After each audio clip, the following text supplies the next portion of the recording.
Okay.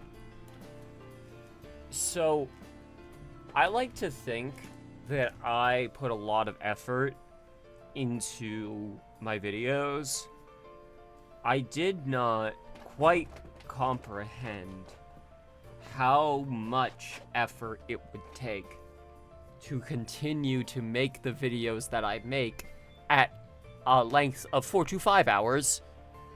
Anyways, I am Connor Sheri Shaw. If you hear some snagging and movement behind me, that is from cats in my office, who I'm sure will be making an appearance before long. Let me launch Lunacid and launch into the game, and we can talk about what's been going on with me lately. Yeah, hi Hex. Oh yeah, you've got yourself a hair tie. Oh, that's egg bug colored. Speaking of which, this isn't gonna matter that much to most of you in the chat, if really like any of you. But oh, camera needs to be moved. My apologies. I have this all set up for filming with my phone and not for streaming, so it's been a moment. My apologies. Hopefully that's okay. The mic is just going to be in the way. That's just gonna be how it is. And we are all gonna deal with it together.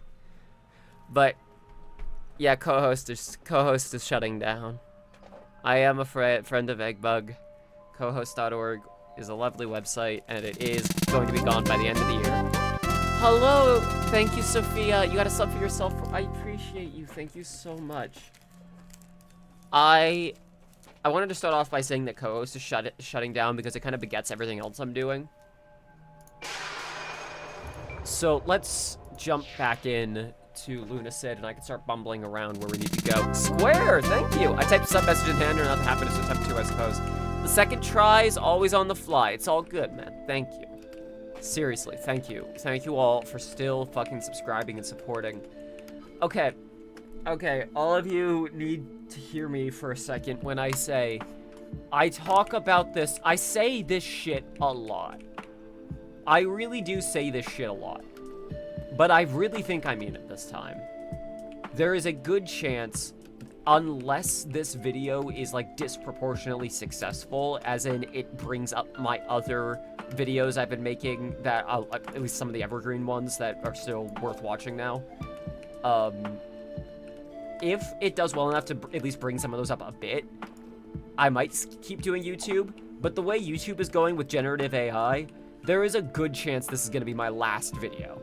That I am going to pivot to streaming, maybe audio mediums. I don't think I would ever start a podcast. Like, the thing is a podcast where I talk. If I do podcast mediums, it'll be a specific thing I'm doing with it. Like, I am reading an article or I'm guesting on someone else's podcast.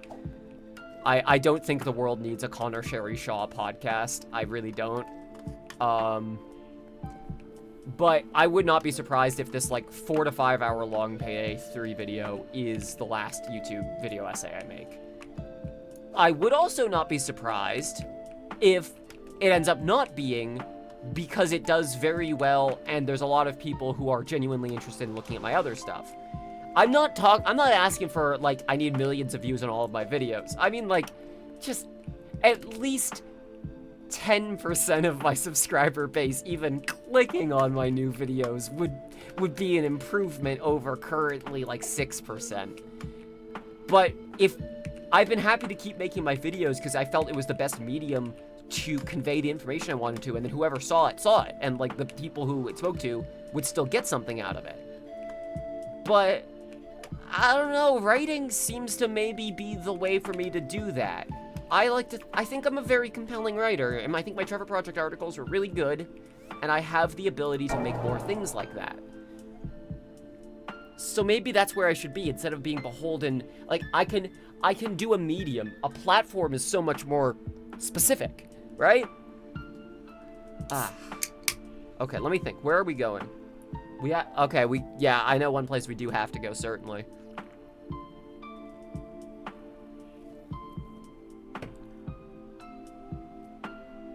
Did we ever get that second black book?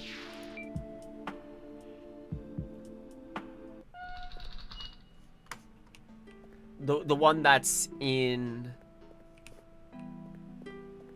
You know what? We're gonna go there anyways, because this stream is basically a medium for you to play a video game that has nothing to do with the video games I'm playing for work. We're just gonna go to the catacombs anyways. I'm not scared. I'm not scared of you. We're gonna go down to the mausoleum anyways. And I'm gonna go check for the book anyways. And then we can just warp out of there. Because if memory serves, it only shows up the second time you go there. Because or at least, I'm not saying if memory serves. I'm saying I think it happened that way. Because, oh, yeah. I think it happened that way because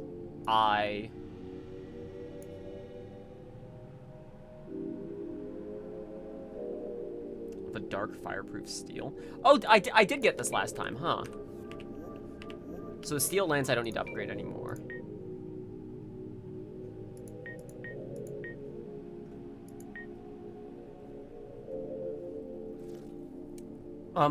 So we got one of them. And it was... I forget. It doesn't matter. We're gonna have a good time no matter what we do. I just need to be sure I have light... yeah, I have light damage. That's what I needed. And we'll upgrade that. Boop, boop, boop, boop, boop. You don't even know what a black book is. I just really got into sewers. I really just got into the sewers in this game. So, you haven't been to the library yet. Well, a black book is self-descriptive of what the object is. It's just a black book. What it does is, and you know, this is not a spoiler. You can unlock magic. You unlock magics with it. That's all it is. You can unlock magics with it. You haven't played this game at all. Well, don't you worry. We are navigating. Also, I'm gonna ask this again because I looked back on some of the VODs. Is the compression bad for you all? I can turn off the VHS filter even though I really like how it looks. I am willing to turn off the VHS filter to make the game a little more readable for y'all. Here's what we're gonna do. I'm gonna temporarily turn it off.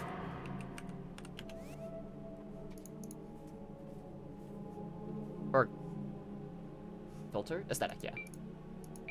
I'm gonna temporarily turn it off, and I'm gonna move around in the game like this. If this looks markedly clearer with stream compression and everything, like if this is much easier for you to read, I'll just leave it this way. Otherwise, I'll set it back. Let me, what is this? Hang on. What is the other spell I have equipped right now? Akarian. Yeah, I don't need that right now. It does look way better. Okay, yeah. I'll leave this. I'll leave it on default then. The VHS filter looks really good, but in the dark areas in particular, the ghost light, the stream just fucking swallows it whole. I like the midnight filter. The VHS filter is for me easy where it's at though. I see you. You might resume Lunacid now you've finished Dead Rising 1, but I don't know. There simply are too many games. Let me tell y'all what I've been playing recently, because I have so many things to tell you all about. I've got so much to talk about. Holy shit, I've got so much to talk about. Where do I even begin? Okay. First of all, what video games have I been playing recently?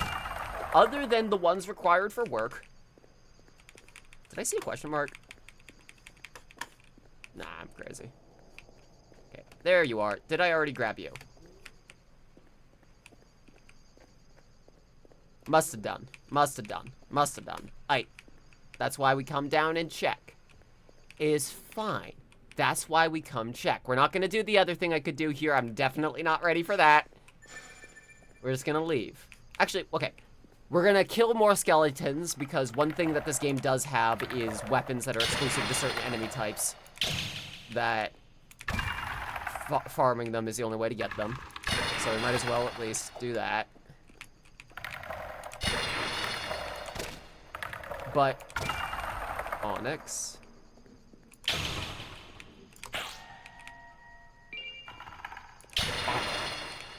Bump.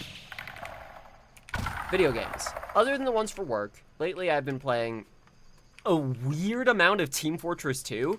I don't know why. I got a deadlock code thanks to Kraz, but I haven't tried it yet because I can't be fucked to learn a new video game right now. And the thing, I realized the thing I actually wanted isn't the video game. I am barely playing TF2 when I play TF2. The thing that I want is a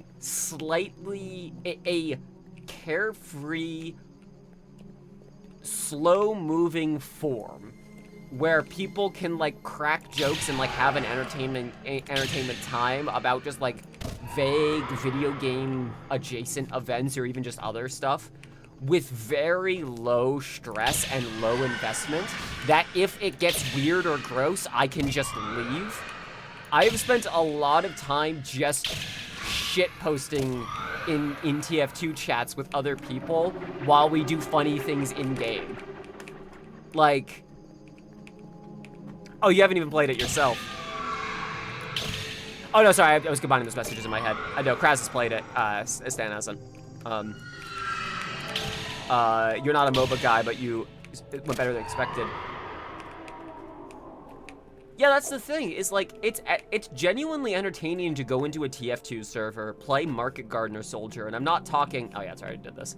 I'm not talking Trollger, I mean, like, shotgun, rocket launcher, maybe buff banner. Like, let's just warp out of here, fuck it. Woo! To go into a TF2 server and just, like, market garden some people, and, like, okay, because the way I have it set up is I have scroll wheel up bound to let's go, scroll wheel down bound to incoming, and then I used to have these binds set up that would randomly play from all the positive and all the negative lines, so that I could say positive things or negative things. But now I just have it so I have dedicated keys for chatting, a la like a communications wheel. Okay, I know where we're going. So that we can make forward progress. Did I level up from that? I did, excellent.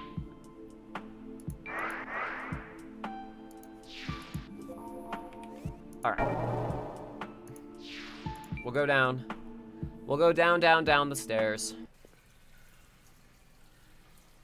Hitting headshots around a corner makes your brain happy. Yeah, there are certain things like that that no amount of playing other video games will get me the satisfaction of hitting a Market Gardener as Soldier in TF2. In the same way of no other video game gives me the satisfaction of grappling hooking someone and kicking them in the face as I swing towards them like Titanfall 2 does. Oh, wow. You guys are doing way more damage than I was expecting. I gotta focus. Oh, this is, yeah, it's broken. It's that kind of sword, that's right. I thought that was an upgradable one. I thought that was the upgradable fire sword. Is that not the upgradable fire sword? Or is this just a broken one that just doesn't work?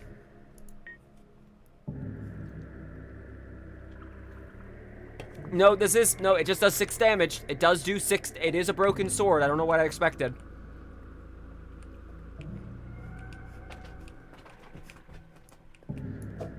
I even find playing Medic in Team Fortress 2 fun, because your combat abilities are pretty good. Like, the way it's balanced is actually pretty entertaining. Like, I can go into combat as a medic when I'm alone and probably hold my own.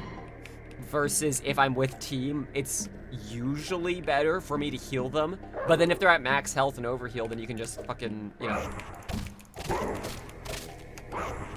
Ooh, I gotta get back into the flow of the game here.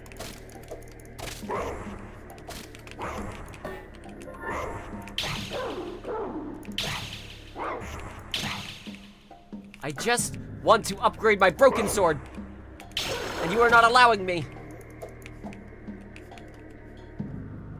See, yeah, these are absolutely not the best enemies we're leveling this up on. Oh, yeah, speaking of which.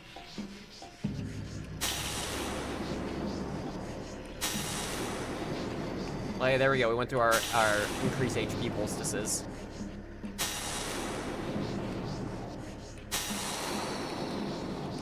Trouble in Terrorist Town, here's the thing. It doesn't... Okay.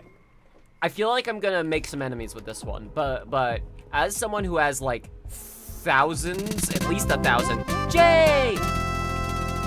Yeah, welcome to Skeleton... We are, in fact, attacking skeletons. The skeletons are continuing the fight. It will never be stopped. But, thank you so much, Jay. Oh yeah, Kraz is a skeleton. Kraz is a skeleton. You gotta consider this.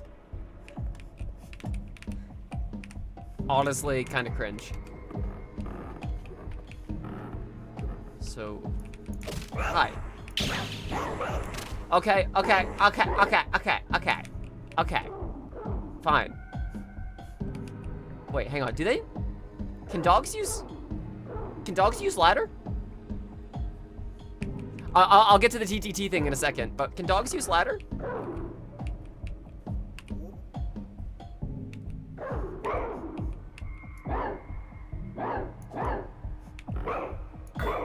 Can I get an angle?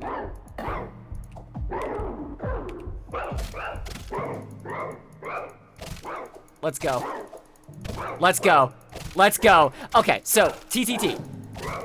TTT is a hidden role game that, for people who don't know, Trouble in Terrorist Town, I think it started in Counter-Strike Source. I might be wrong about that, someone please correct me. But it was very popular in Counter-Strike Source and in Gary's mod. A game mode where you are all playing as terrorists a la Counter-Strike, but it's all the terrorist models. And one of you is a traitor who is actually there to try and eliminate all of the T's, the terrorists, or to accomplish some other objective, which would otherwise do it. And then there's usually another player who is the detective. And often there's more than one traitor. But there's another player who's the detective whose job it is to look around. TTT is a hidden role game that relies upon people being obsessed with source engine specificities. It is a game that becomes more fun the more you like source engine specific jank. If you are someone who will always get a laugh out of the source engine clipping sound of a prop being stuck in a wall, TTT was the kind of game you probably would have enjoyed. It is very important to note, a lot of people hate Valve. There are a lot of gamers who are full gamers who cannot stand anything Valve ever puts out.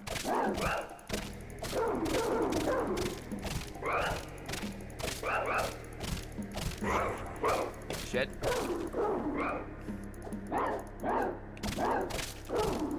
Sorry. Okay. Now is when I have to reveal I'm an old head. Is there a non-source-based TTT? Is that like its own thing now? Because I had so many hours. No, okay. I was gonna say, I had so many hours in Gary's mod, Trouble in Terrorist Town, that I can't imagine. It's only good in Gmod, yeah. I played so much of that fucking game, holy shit.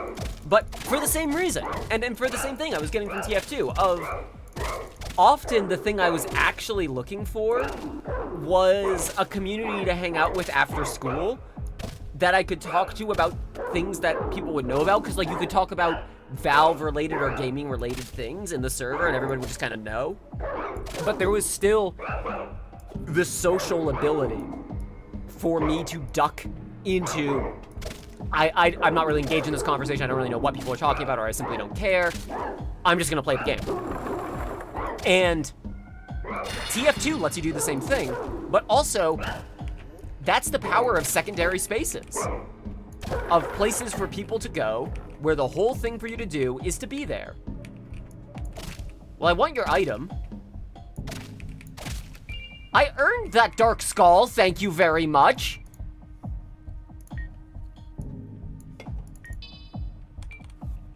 I worked very hard to earn that dark skull. What does this do?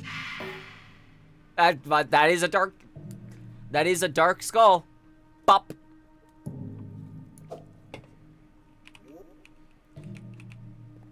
Okay, no, Kraz, see, here, currently, right here, Here is the exact thing I am talking about.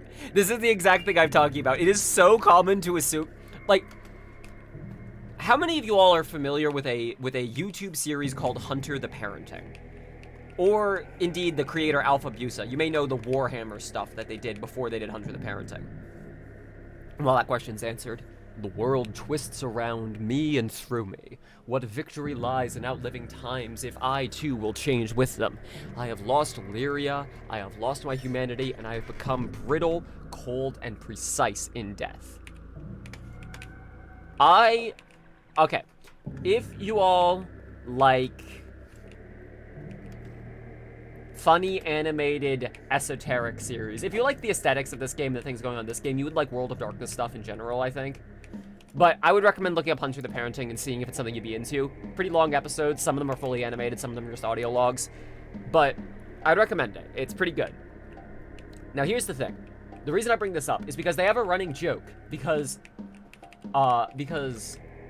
World of Darkness as a setting,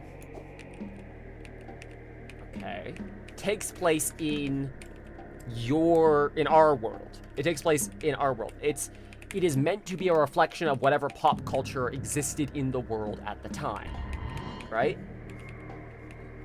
So therefore, things that exist in the real world exist there. They have it take place in, I believe, 2006. Theirs takes place in 2006. So they are making a bunch of jokes and quips and references to 2006 era gaming. And where they show their hand is that it's all Source, baby, because they were doing the same thing I was doing at that age of playing non-stop Source games with your friends. Like my friend, like this friend here. Like my friend right here. Hello. Hello, friend. Hello. My friend.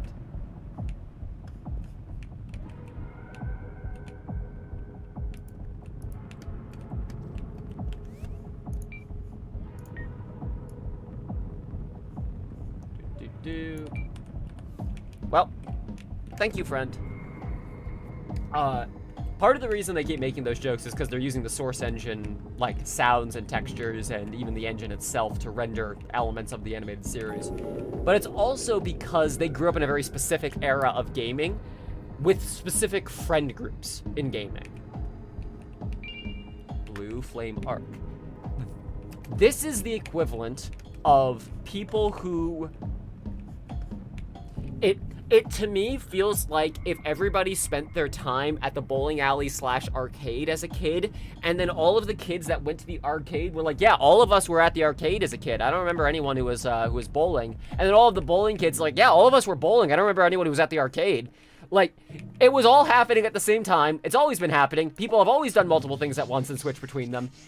What matters is whether the secondary location is upkept for things other than its primary purpose.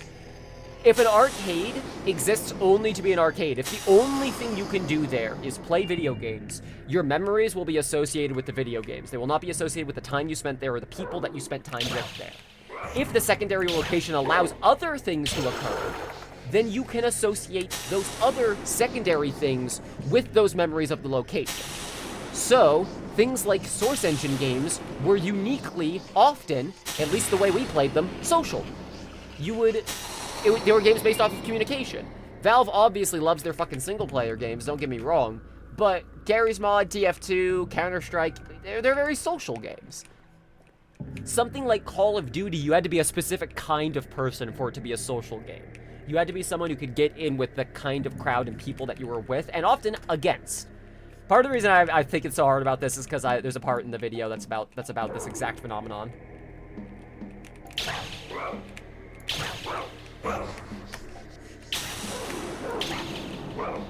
Warp. Gotta be considerate to my health here. Wait, is ocean or earth the one? Ah, why doesn't it show me the icon? Ocean heals mana. Okay, so replace the earth elixir with healing. What is it called again? Health vial. Okay. And let's just light save. Got fucking 16 of them. Left 4 Dead 2 as well. Yes, completely. I can't believe I fucking forgot that. I talked about Left 4 Dead for quite a while in the Payday video, if you can believe it.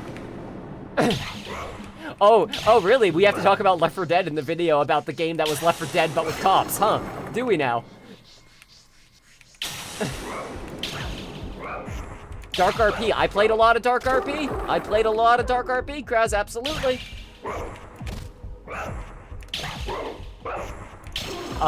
I remember I pointed out in one of my Half-Life 2 videos, I think specifically the Without Reloading video, that the sound the tool gun in Gary's mod uses is just a single isolated version of the sound effect of the airboat firing in Half-Life 2.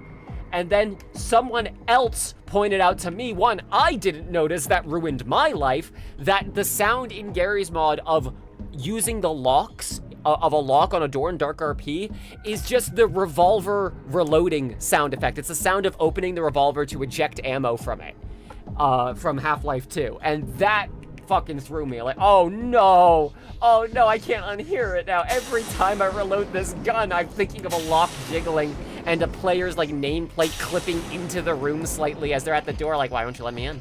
Why won't you let me in?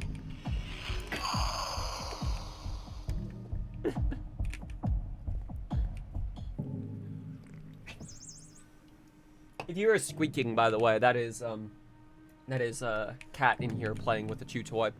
Because I should talk about that as well, but we're still talking about, our, oh, hello. Just the holy water? All she wrote, got so many of these, I should use them. So, yeah, the overall point I was making is that people associate Valve games with being a very common nostalgia that people had at the time. And don't get me wrong, it was popular. But the reason the Valve games are associated with the nostalgia is because it's where the people were, because the games were inherently communal and very, very driven by what the community wanted to do. As in, Valve has made some games that nobody gave a shit about, and the community didn't take to them, and they just abandoned them, and then they move on, and then you can easily now get Half-Life 2 deathmatch footage by jumping into one of the many servers running 24/7 only bots, nothing but bots. Actually, I've got to tell that story. Okay, since we're talking Valve stuff and Valve nostalgia. As a kid, in the Team Fortress 2 server, there was one that I regularly played on. I'm realizing this is probably a very formative thing for me. I think I played it on for like weeks. Like, when I say weeks, I mean like it would be the one I go on every night when I wasn't playing with my friends. When I was playing with my friends, I would usually just join whatever server they were in. One time, I was playing and a friend asked to join me, and I said, yeah, just hop into my server. And they came in and then said, oh, dude, the server's full of bots, let's find another one. And I said, what? What do you mean it's full of bots? They aren't labeled as like scout bot, sniper bot, like Valve labeled their bots. I don't understand. No, this server just picks random like usernames, like fake usernames that look kind of like real usernames, and then just names the bots that. And what about the chat? They're saying things in chat. Oh yeah, that's just a script so that they like occasionally like shit talk in chat, just to try and make them feel a little more like present, you know, make the server feel a little more full. This completely shattered my worldview.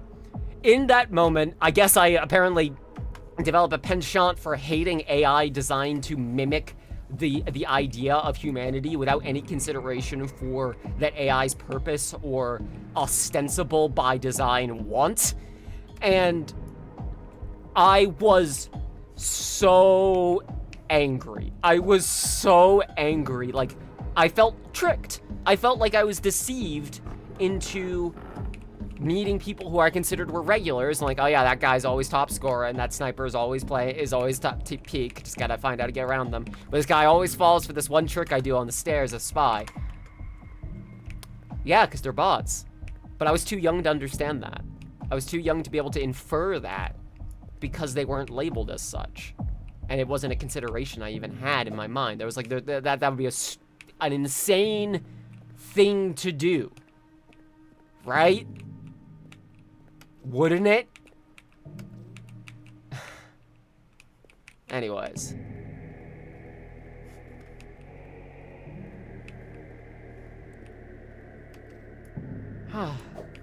Now, if anyone has anything more to say about, like, Valve or TF2 stuff or anything like that, that is all absolutely fine. But, other than working on this stupidly long video, Dead Internet Theory is real, but specifically only in old Valve games. And I need to be clear, this wasn't when the game was old. This was when TF2 was still, like, actively a big updated game that was, like, this was after TF2 went free-to-play, don't get me wrong. But TF2 was still very much, like, Valve's baby at the time. I think this was even before...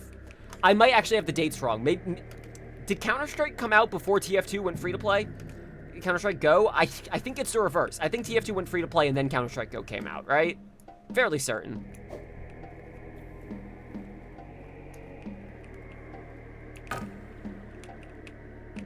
Oh. I didn't actually realize you could just break these. That makes sense, though. TF2 went free-to-play in 2011. CSGO was 2012. Yep, okay, yep. Confirmed. That must have been weird for you, Stan. It must have felt like I replied to that message before you sent it. Because I just remembered that off the top of my head. Fairy Light. F. Fairy Light. Is it not called Fairy Light? Summon Fairy, that's it.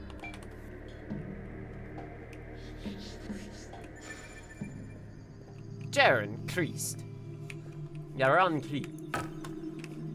Taben. Rita Tabernac Sacrament. Oh. Oh, you know. Oh, you know. Oh, it's fine. We don't need Broken Hill. We could do with Wand of Power.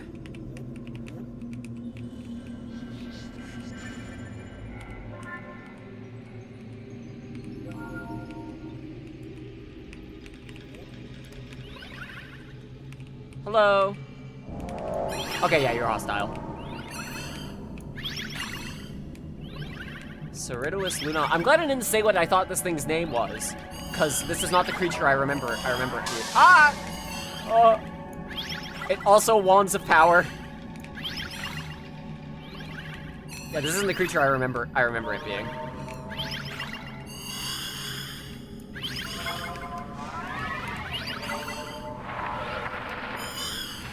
Oh, you summoned a mound.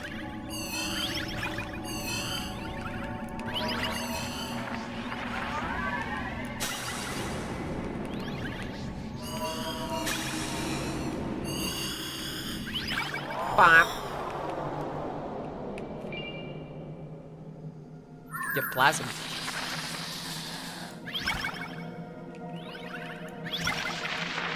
So the corpses just spawn on the reg down here? I didn't think that was the case, but I own Citizen Sleeper. Oh, I thought I killed you. Whoops. Shit. I own Citizen Sleeper. I really need to play it. It is on my list of, after this video is done, of all the games I'm gonna be playing. On that note, I want to talk about that, because things are pretty different in my life right now. So I'm gonna talk about some stuff for a little second. I'm gonna keep it brief, but I made the decision a while back to not keep you all totally abreast of, like, relationship stuff in my life, because there's always the chance that the relationship changes and then all of that is, like, publicly archived stuff that both parties involved have to deal with.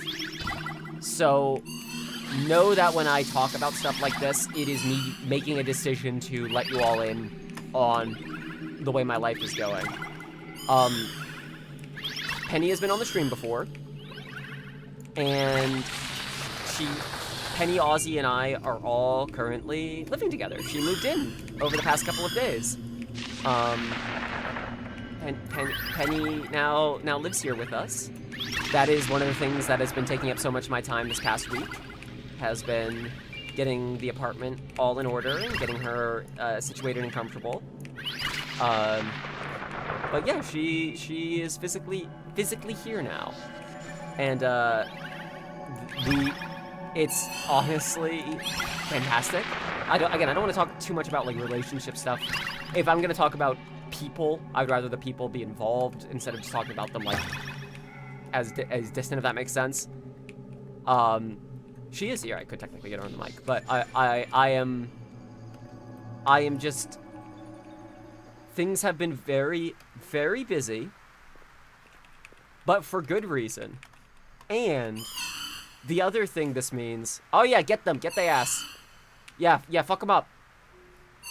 Show them what for.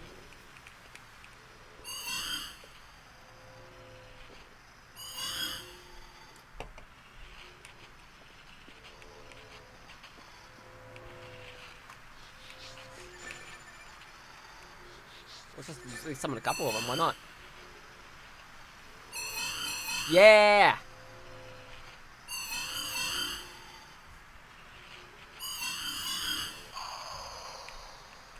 Dead.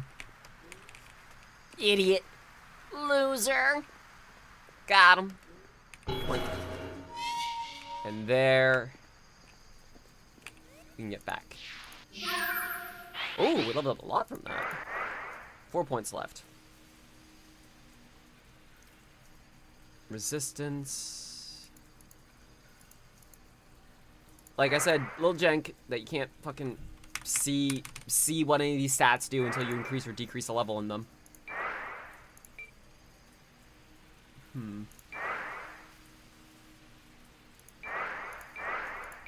Sure.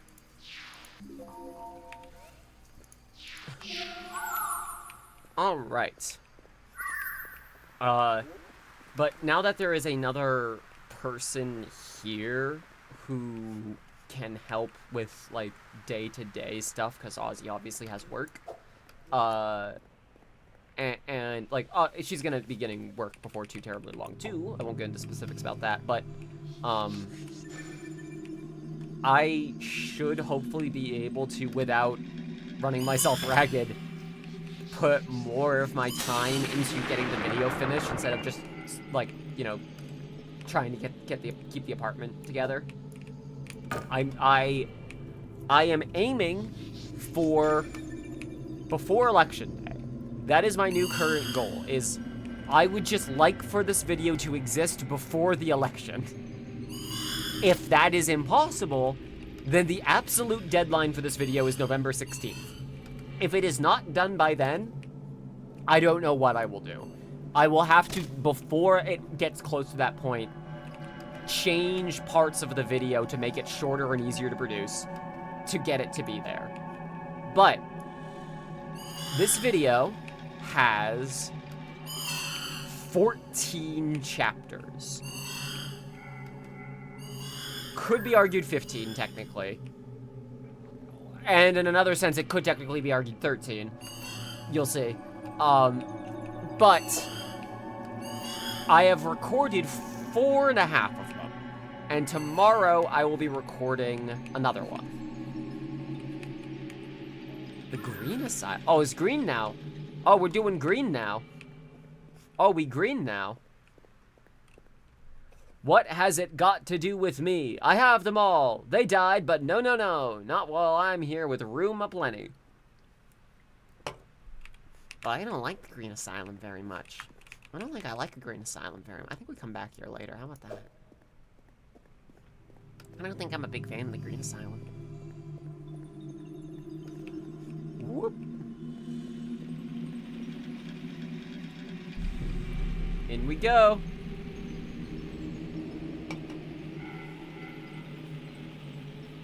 There's a couple of reasons we're going here. That's interesting. Wait, hang on. Where? Right? You see what I'm saying, right? The open text appears if I'm... That works. Interesting. Does it work the other way? It does work the other way around, too. New speedrun tech. Door doesn't load %. Anyways.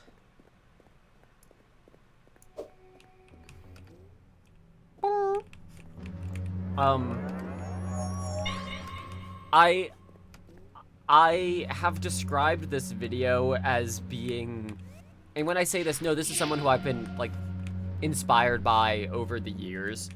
Oh, now that we have the warp to the arena, by the way. The arena. We have almost all the areas, but we can go back and upgrade this sword that I've got.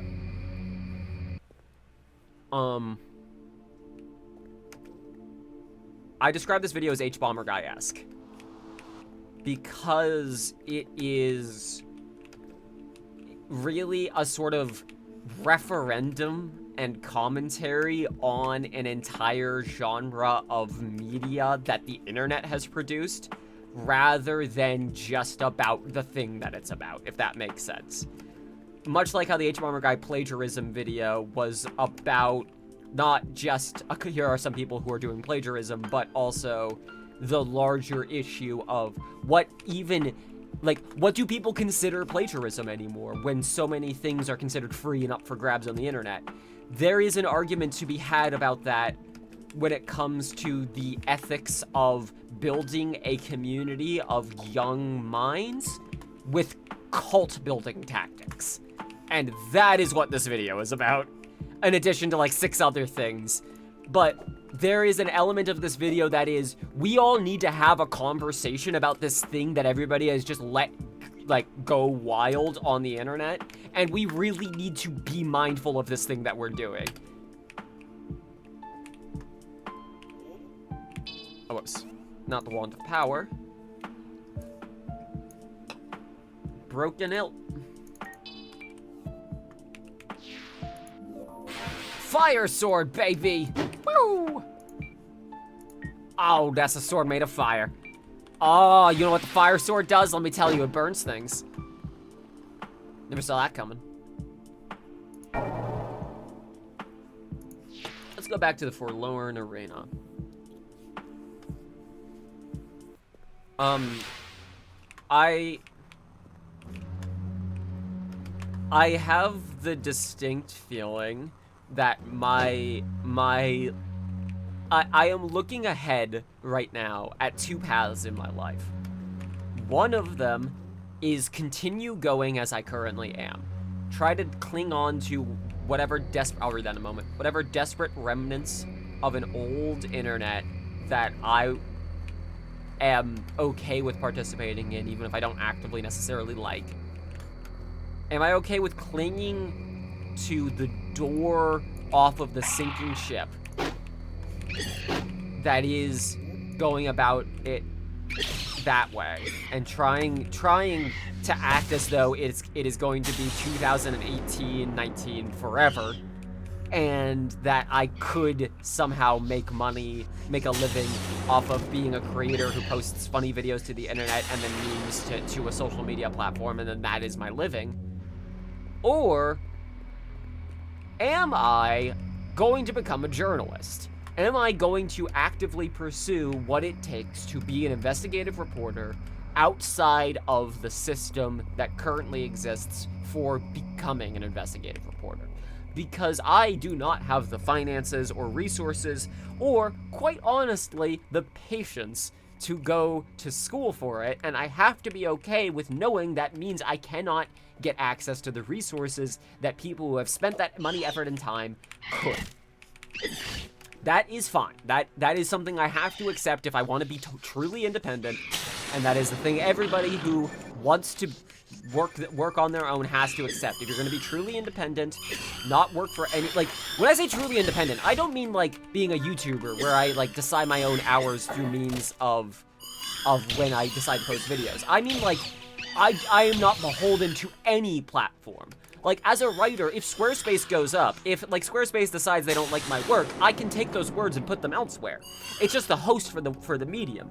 YouTube is a community. It's a kind of culture, and the video I'm making is very informed by that culture. It's not just a video hosting platform. If I needed that, I could do that elsewhere if I really needed to. The point is the people who are there, but modern internet is scattering everybody. Everybody's fucking scattering to like rat furries sinking, like fleeing from sinking ships to different social media platforms.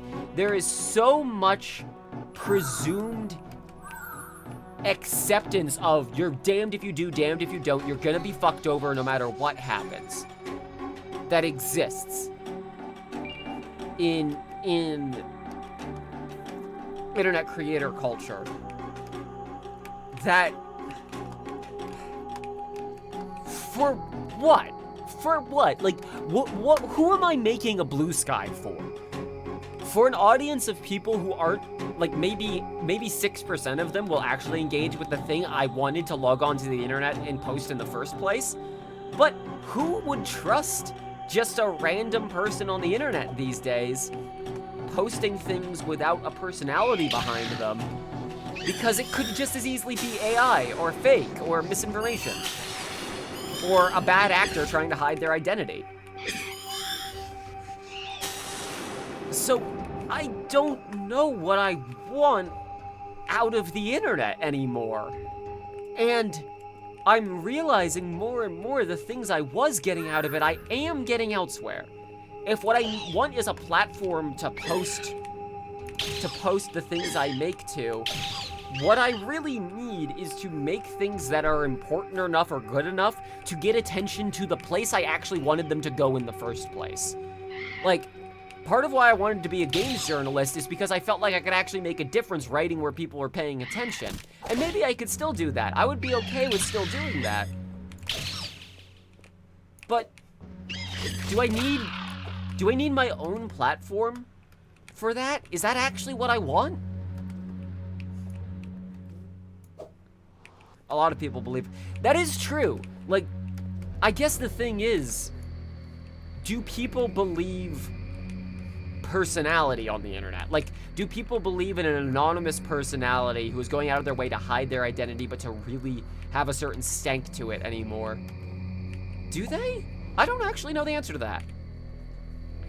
This place, a palace of turmoil. I came seeking the great cursed night, but I simply may not have what it takes. Or I simply have too much humanity in me to think these abominations were all once knights. Sounds rough, buddy. I don't know what I want out of the internet anymore. 'Cause if it's community, I've got that. I've got friends. I've got people in person I would like to talk to. But at the same time, I also don't want to lose the community I've already built. And I'm not talking like the Discord server or anything like that specifically. Like, all of us have to be okay with these things only being as popular as the people who want them to be want it to be, or people who are there want it to be. I mean, like, acquaintances, mutuals that I've made online that I want to keep up with them. I'm curious what they're still working on. And that desire is what keeps people coming back, right? But if I'm not posting anywhere except for, hey, it's done, check it out, what do you all think? Who's gonna stick around? I need a car in flight. Who's gonna stick around?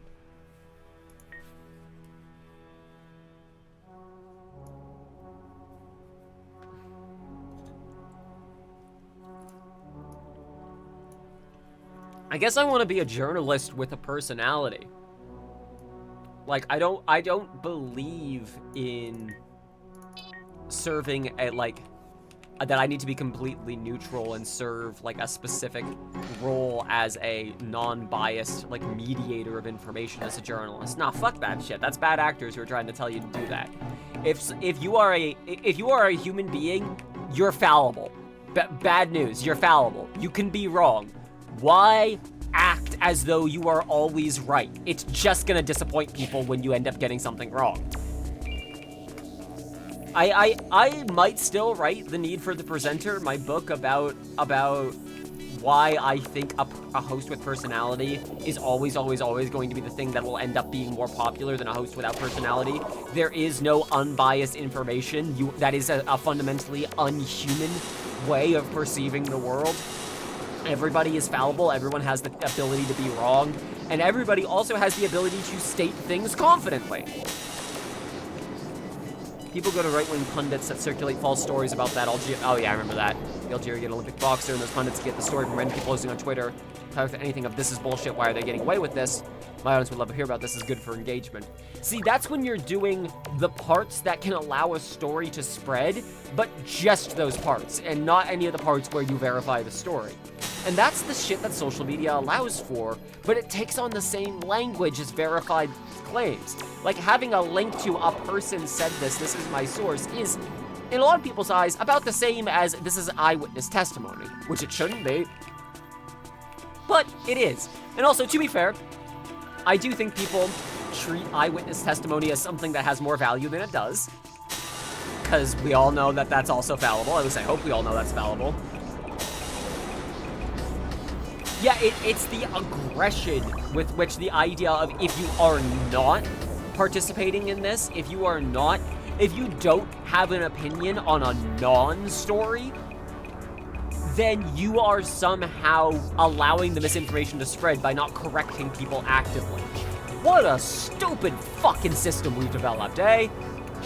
Like, the way things work right now, you have to engage with misinformation in order to debunk it. There is no default state of, well, that's obviously bullshit, so we don't even need to worry about that. You have to spread misinformation in order to debunk it, because otherwise somebody else whose entire job it is to spread misinformation to make money off of people's worries will do it in your place. Is that the environment I want to be going into? Do I want people to treat my work, my articles, with the same skepticism as a Tumblr call-out post? Not really. But will I be taken seriously anywhere mainstream? Okay, that's actually a twofold thing. Will I be taken seriously anywhere in the mainstream if I don't have a degree and I'm basically just working with a blog, comma, would anyone that I actually care about these stories getting to take me seriously if I was a mainstream journalist? Would people would queer folks and counterculture folks and punks and all the people who I'm writing for, would they give a shit if I just became part of the machine? Personally, I don't think so.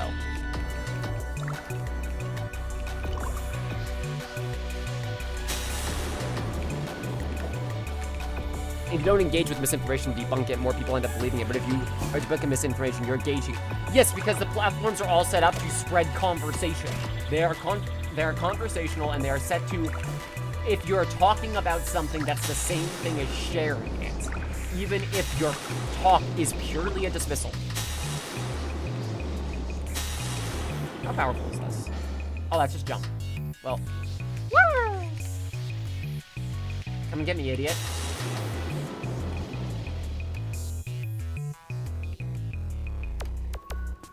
Loser. Oh, there's another one. Oh, no, it's the same one. Woo. Do people believe that the message of Rage Against the Machine becomes invalid when Tom Morello and Zach De La Rocha live in $1 million mansions in California? I think people probably would have been less inclined to believe it if that was their online persona before the music was good. Because here's the thing, you can be authentic from money. That is an opinion I feel like a lot of lefties would like really be annoyed at me for holding. You can absolutely come from money and still have money and be authentic. You can be someone who is born into privilege and then learns like, wow, this is insane. It is crazy that I have access to this many resources and all of you are scrounging for food. And then you can go on to use that money to start a streaming platform to help out your comedy friends, and then it's called Dropout. Like, it is possible to come from money and to be totally sincere. But so many punks distrust mainstream media. And I don't think they should. I think they should instead be taking it with a fucking handful of grains of salt. A good amount of grains of salt, don't get me wrong. But usually, again, it's usually incompetence, not malice. Like, I feel like any attempt for me to tell queer punks from the other side, y'all are good, trust me, I'm on your side here, would be met with fuck you for selling out.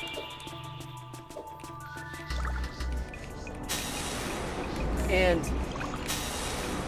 I don't agree with that, and I think they would be wrong, and I understand I'm making a bit of a straw man by pausing it this way, but I am considering what is the future of culture on the internet even going to be like? Because it's not going to be the same. It's not going to be the same. The thing that's happening right now is a lot of people floundering to recreate Twitter culture, but that is changing. Is it going to be video format? Is the thing going to continue to be vertical video format? Maybe?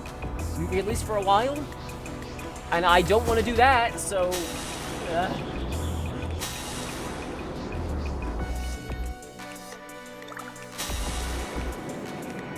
Yeah, I remember people being called sellouts for monetizing their content at all. The difference with journalism is if you... Okay, wow, I'm still poisoned. The difference with journalism is if you are writing from a place of this is a thing that a lot of people have spent a lot of money and time to This is a thing a lot of people have spent a lot of money and time to ensure people don't pay attention to, and to ensure it goes off without a hitch, and here's me going, oh, hello, hi, time to upend your entire operation. People are less likely to believe that if there is another corporation that exists somewhere in your chain that is benefiting from the thing you're talking about failing. Like, even if it is coincidental, or even if it is beneficial, if you are getting something out of it other than I just need people to know about this, when it comes to information, people will label you as a fraud. Oh, yeah, I gotta ignore people. Absolutely, I ignore people. I ignore negative comments and bad faith comments all the time. Fuck.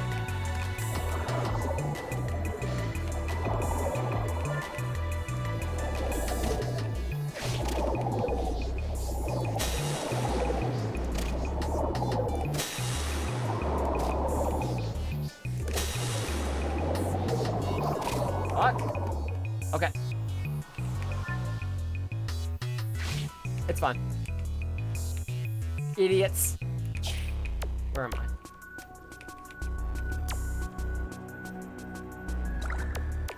This is fine. I can get back up there if I need to.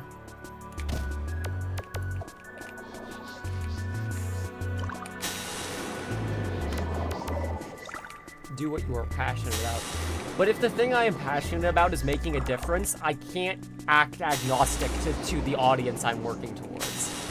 If the thing I'm passionate about is trying to change people's minds, I have to know where they're already at. So that is why I'm being so considerate as to, if I want to do journalism, I can't just, like, go to journalism school to become a journalist TM. Because if I do, the version of journalism I will be doing is the exact thing I am trying to spite right now. Even if I can decide after I get that degree, nah, fuck y'all, I'm doing my own thing, it's kind of too late at that point. I've gone through all of the steps of the machine that lefties who don't know any better are now want to rage against. Maybe this fire sword's more effective against plants. Maybe I should consider using a fire sword on the plants. What do y'all think about that?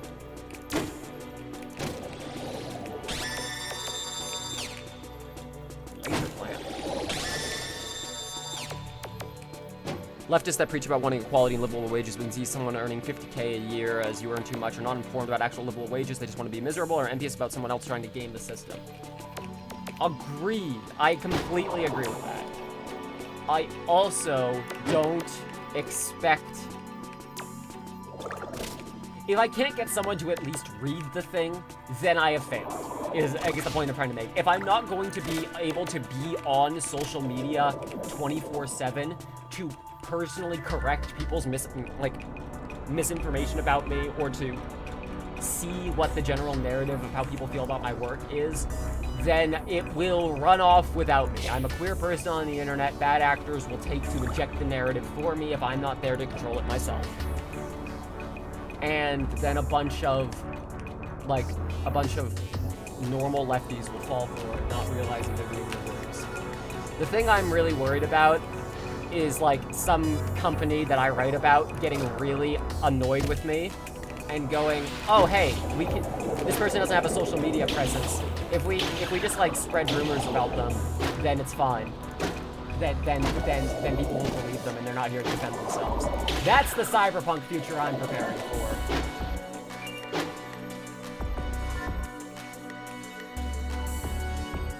I don't know if I really want to partake in that.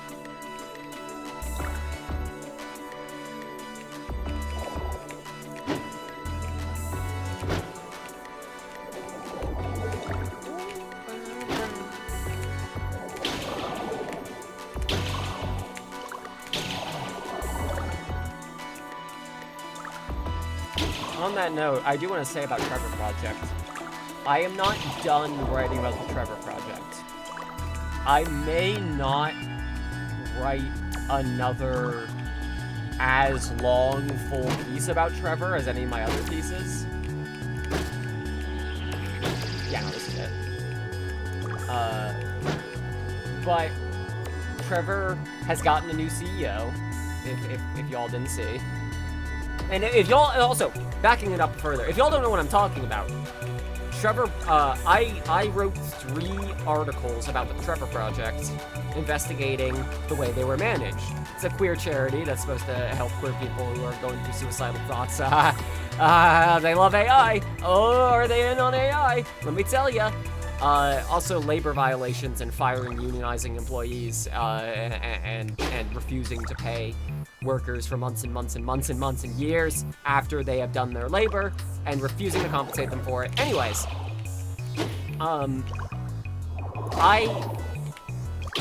their new CEO seems like they're actually possibly a good fit for the role, just off of their work history, and also, this is the place where it really does matter, own personal identity.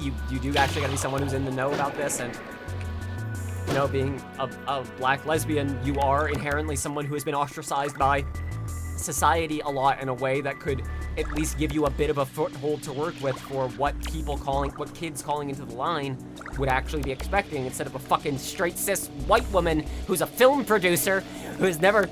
Anyways. Look, just because your brother killed himself doesn't make you an expert. Fuck you. I almost included that in the script, but opted not to, or in the article. But I thought that was too far. But I'm feeling spicy today, so fuck it.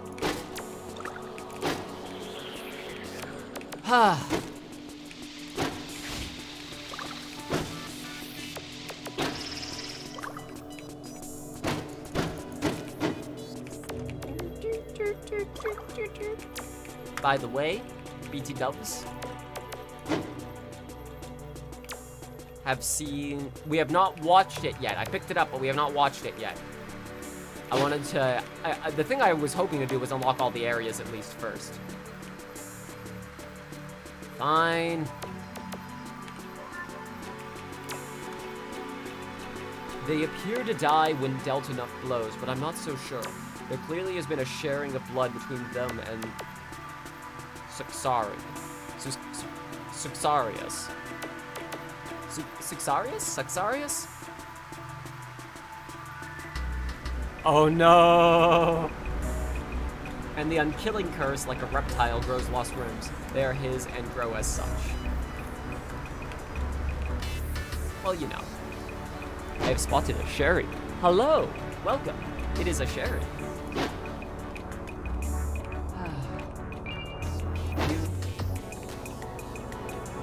What is a loon and why is it a Cid? It is Kingsfield, but in the modern day. And I'm doing pretty good. I'm a little bit introspective right now. We've been talking about internet going forward with co-host dying, and with YouTube going all in on generative AI. But yeah, I think the reaction to this video is really gonna inform what I do going forward. If it doesn't do well, if people just don't engage with it, if it's just like if it comes and goes, it's probably gonna be my last YouTube video, honestly. I can't keep doing all of the effort for this to end up spending more money than I will ever make from it for a thing that the comments I get on it are, "You're such a cool person, why did you fall for the trans mind virus?" And again, I know I gotta be able to ignore people, but it's very hard to spend months of your life working on something, and then the response you get is nothing, and then to be told, well, ignore the nothing. Then what were all of those months of my life for?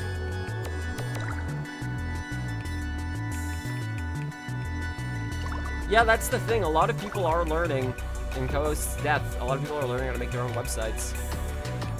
So I'd chalk that up to a W.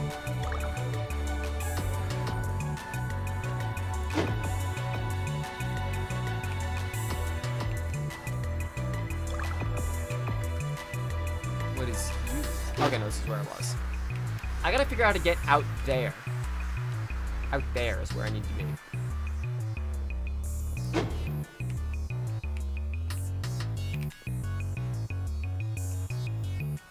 Fall. Is the fall what I need? Wait, hang on. I think I remember this. It might be a different fall. Is it right here? No, it's not right here. There is another fall somewhere that you need to like fall shorter than the distance it actually shows because there's a ledge underneath. I think it might be in the other tunnel in the other direction from the arena. I remember these areas so distinctly because I spent so long scouring them trying to find the secrets, TM. You probably know the ones I'm talking about, Sophie.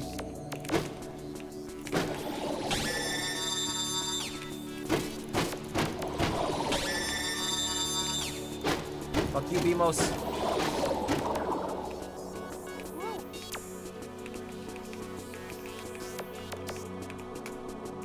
Well, this wasn't nothing. I was gonna say, fuck you, this isn't literally nothing. There's clearly something in this room. Not really Lamau. The ones that have to do with the phase of the moon.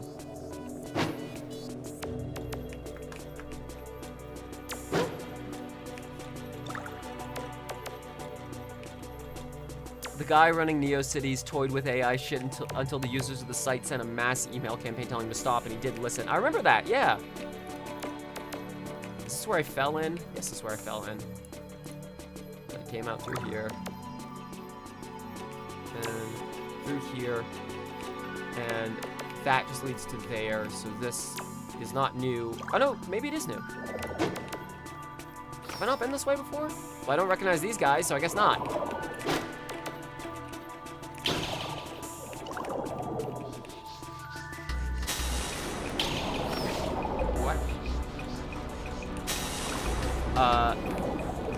Might be thinking of GeoCities. Also,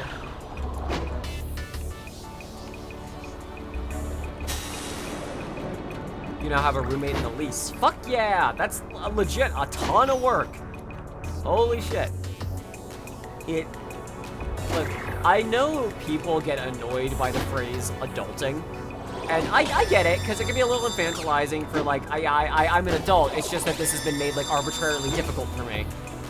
But there definitely should be a pride in like, oh, that went off the way I envisioned in my head it was supposed to.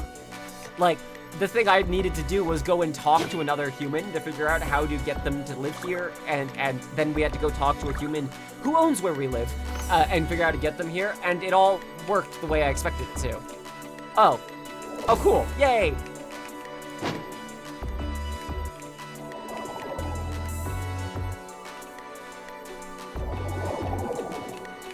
It's the feeling of adulting.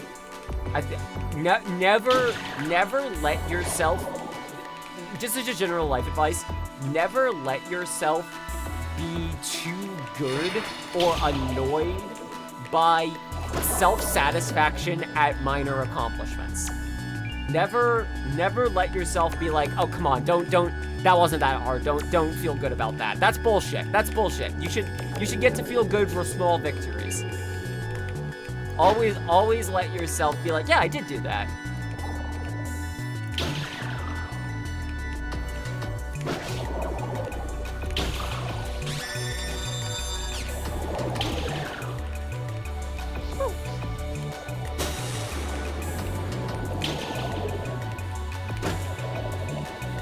I hate the poison. I hate the poison. Don't make me eat the poison. Oh!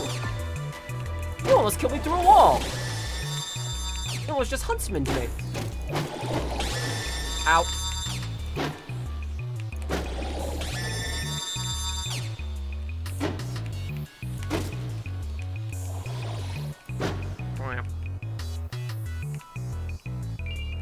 Yeah, it's definitely a good time to, like, just sort of suss out how having a roommate feels.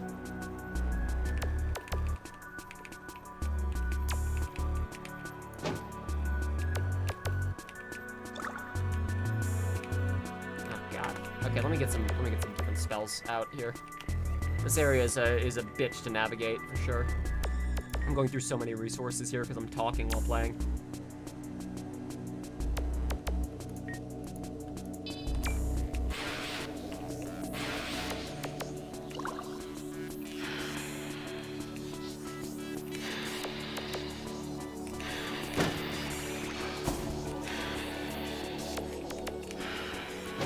Go. Ah.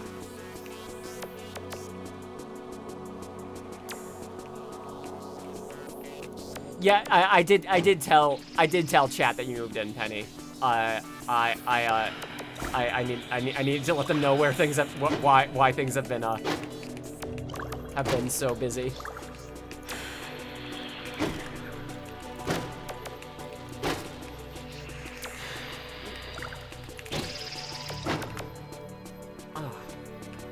Commandeering some Imperial army, no amount of BS can stop me. It's also good, this sounds dumb, but it can be good to check yourself too, because the reason it feels good, the very reason it feels good to accomplish those small things, right, is also the reason why it's so goddamn annoying when things that should just work don't. When something that should have gone off without a hitch just doesn't. And it can be very easy to stake a lot of your own personal worth in these gimmies, in these things that you think are gimmies. Like, oh, I'll be able to get that done today, easy, no problem. And it's so easy to think of it as it's already done. But then it's also very easy to cheat yourself and to fall into to anger off of that thing that should have just been that easy not working. So always be willing to check yourself a little on those, like, it just works things.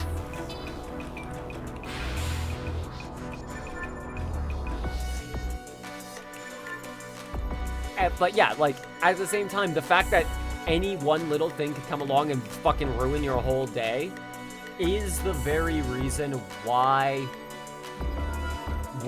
it is impressive and good to do those adulting things, because so many little bullshit things can go wrong. Yeah, absolutely. Like, I have done that a couple of times in this video. Let me give you all an example. I had a part in the video that I wrote out about something in Payday 3 that literally the next day they patched and changed. They didn't fix the thing I was complaining about, but it is now an entirely different conversation. So there was me going, God damn it, guys, you changed the thing I was complaining about. And then I thought about that more and went, well, that's an insane response. What the fuck? I was complaining about this and now it's different. Even if it doesn't fix the problem, they clearly are aware there is a problem. You can guess what thing it is. It won't be the thing that you're thinking it is. There's a million and one things it could have been. But the reason I was mad is because the whole time I had been working on the project, since the script is so fucking long, it's like 65,000 words right now, that part of the video to me was a gimme. That part was, I know exactly what to talk about here, I know exactly what's wrong, it's so obvious, it's so easy. I can just talk about this right, like I could write that in my sleep, easy. And then as soon as I finally actually did that gimme, something goes along and makes it much more complicated. If I hadn't done the gimme, if I hadn't chalked up in my head that that's basically already done, I wouldn't have cared. I probably would have been delighted. And now, in retrospect, I am delighted. Okay, they're trying to fix this thing that I was complaining about. Cool. But I got so upset. And I even got a little defeatist. I started to think, like, is there even a reason for me to keep making this video if everything I'm talking about is just gonna change in a week?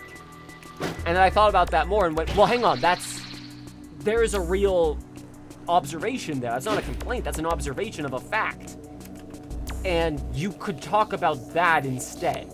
That larger thing of a lack of anything being nailed down in this game is a discussion worth having.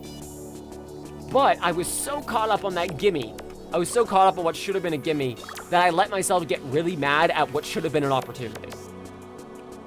So I try not to let myself assume gimmies will just go off without a hitch, because it can so easily lead to that exact scenario.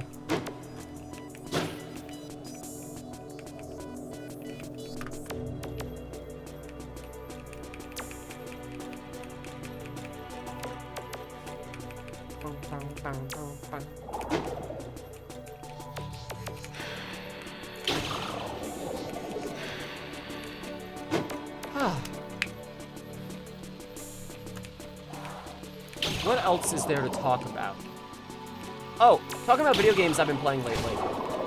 Another one I've been playing, and no, I'm just gonna say this right out the gate, I'm not streaming this one. No, I'm not turning another thing that I do for fun in my life into work. But also I don't think that many people would be that interested in the stream. I've been playing Star Wars The Old Republic, the MMO. And I am not really an MMO person. They aren't my thing, normally. And all of the MMO-y things about that game bug me. Like, the holistic way the world resets. I don't know if this is the verbiage he came up with, but, my buddy Ace, my, sweetheart Ace, called it, like, theme park design. And, like, yeah, it's absolutely that, where it feels like everyone is telling you to get involved in a thing that is always happening and will never change or update or improve, but they're speaking to it with the energy of, like, you need to start doing this right now, because it's a story that's being told to you. But once I let my guard down and let myself accept that feeling, man, BioWare certainly knows how to write some real funny trolley problem scenarios. And I just really enjoy exploring consequences of actions in the Star Wars universe, of things that are so often taken. Like, shit like slavery is just, like, casually in Star Wars, and I'm not saying, like, oh my god, so problematic, oh, what the fuck, they're portraying slavery? I'm saying the implications of it aren't really very often explored beyond this is bad and we need to stop it. There is a further this is bad and needs to stop it of what are the systems in place allowing this to continue to exist? How is it that the Republic is allowing for, like, is still working with worlds that they are like, yeah, we know they're using slave labor. And then, of course, counter that to the real world of, well, there's an actual discussion to be had there of, well, I mean, isn't that basically what we're doing in the real world with sweatshops? Of just quietly acknowledging that there are slaves in these facilities and being like, yeah, it's horrible, somebody really needs to do something about it. But on the other hand, labor is expensive, am I right, slaves? So having a game that's willing to, like, okay, let's explore every facet of how this universe is held up and how all these different mechanisms affect each other makes Star Wars more alive in a way that is really, really interesting. I also can appreciate post-Mass Effect 1 BioWare writing, because I like BioWare more than I think a lot of my lefty friends do. It's not, I don't think that people hate BioWare or anything, I just think a lot of people roll their eyes at them. But BioWare got good at figuring out their kind of moral dilemma video game writing after Mass Effect, Mass Effect 2 was kind of where they really hit it. And sometimes it really is save a puppy, kill a puppy. Sometimes I need jump. Not Ignis Ikarian flight.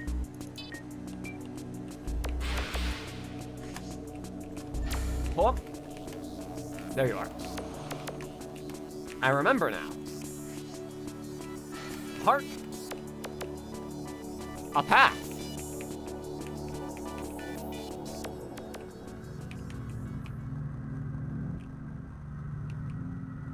I forgot the music changes when you do this. That's right. Hello.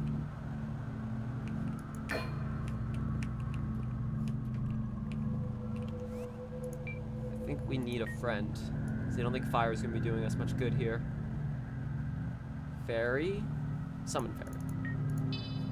And instead of a fire sword, let's get something with range.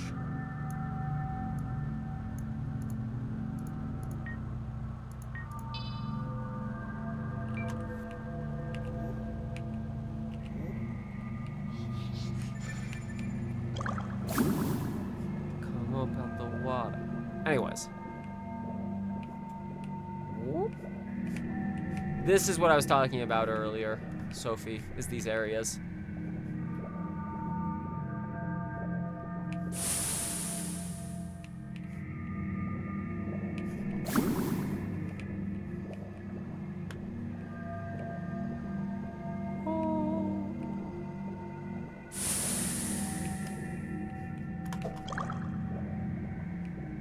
Somewhere up here. There you are. Fractured death. Oh, good. Oh, good. See, before, the problem was I was trying...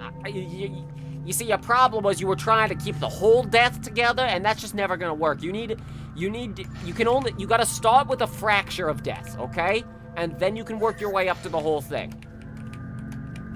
I was hoping... Probably perfectly can't.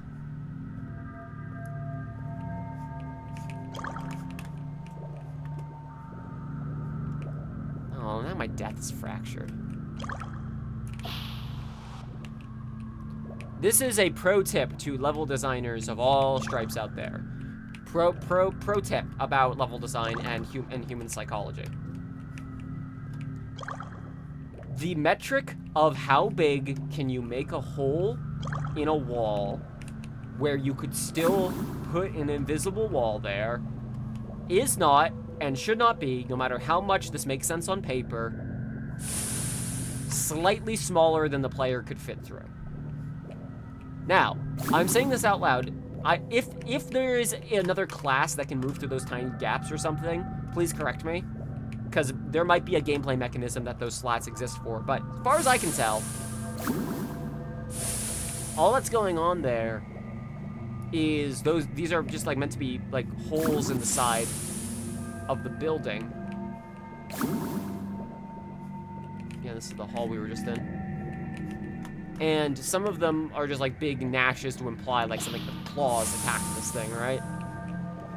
But the holes are scaled so that they're just slightly too small for you to fit through. Problem with that, the player does not have an interpolation of how big they are in a first-person game. I am swimming. Fuck you for telling me I can't fit through here, right? Right? Doesn't that feel like you should be able to just swim right through there? Doesn't it feel like you should be able to crouch and crawl through this hole? Doesn't it feel like you should be able to go through here? But if you define acceptable play parameters as mechanically the player cannot fit through here, so when they realize that they won't, you will end up with players going, oh, a hole I can fit through. Or not, I guess not. Let me help.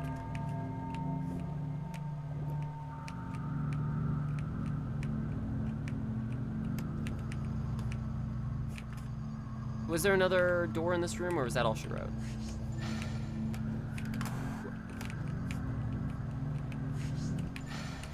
Whoop.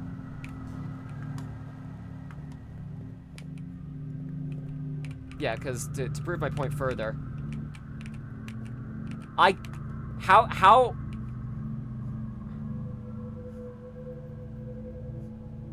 what?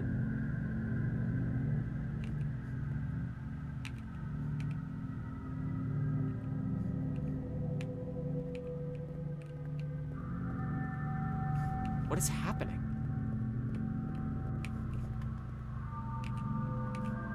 Okay, I have a theory. I think I know what's going on here. The fairy has a bit of a tracer effect on it, right? I think in that spot, the game can't decide, like I'm in 2 areas at once, so it can't decide if I'm on the lower path down there or the higher path. So the fairy is very quickly teleporting back and forth between, oh, I need to follow you by going this way, and oh, I need to be up here.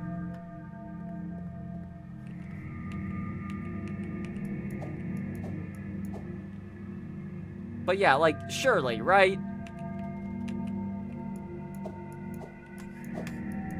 Anyways, this has been another little game design factoid. Do not build something that the player can only 99% fit through and then go, aha, but you can't fit through there, so mechanically it's fine. It will inevitably lead to frustrated players. Again, maybe there is a class that can fit through there. If at least one class can fit through there, especially if it's like vampire or something, because you can't touch the water, then I 100% understand the gameplay mechanic there and completely retract that criticism. If it is just that there's supposed to be claw marks that were made so that they couldn't be fit through, make the claw marks smaller.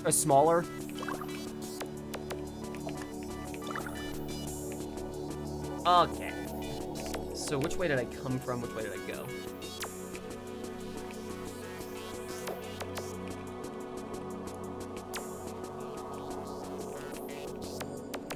Vampires can touch water. Is this the wizard? Oh, I don't know. If memory serves, vampires can't swim without taking damage, right? Am I wrong about that? Yeah, that's where I just was.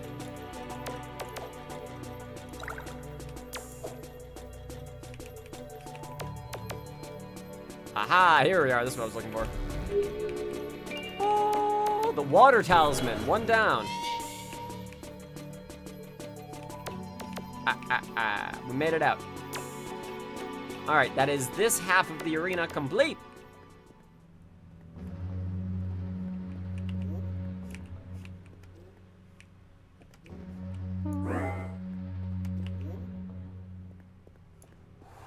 Slice.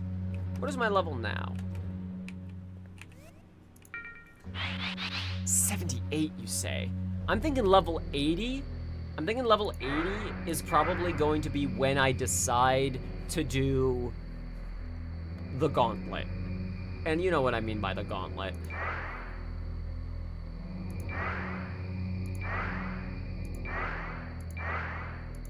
Let's increase everything by 37 to 237.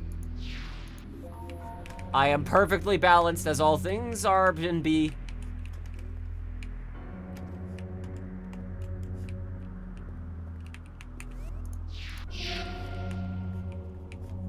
Still got all those. Still got those. Should I go tackle the other half of the hall here? Okay, actually, chat. Do you want to see me take a swing at a gauntlet, 50 floors of fuck, or do we not risk it until I'm higher level?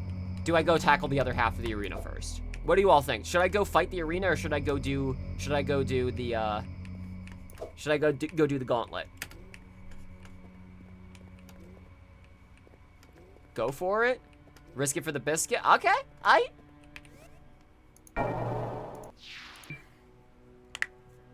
gonna buy as many supplies as I can. Use up all my money.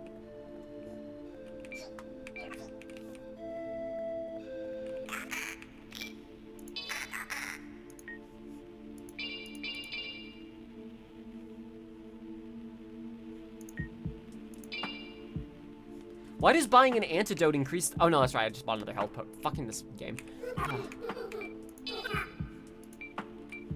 Formulas. Opal, Moral, Lotus.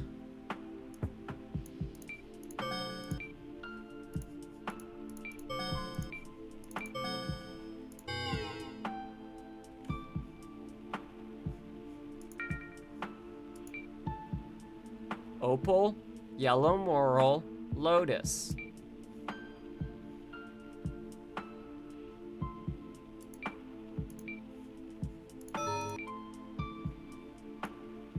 opal. Does it have to be down here? Fuck you. Fuck you. Stupid fucking... There is no read left to right on a triangle. That's not a thing. It can be either way.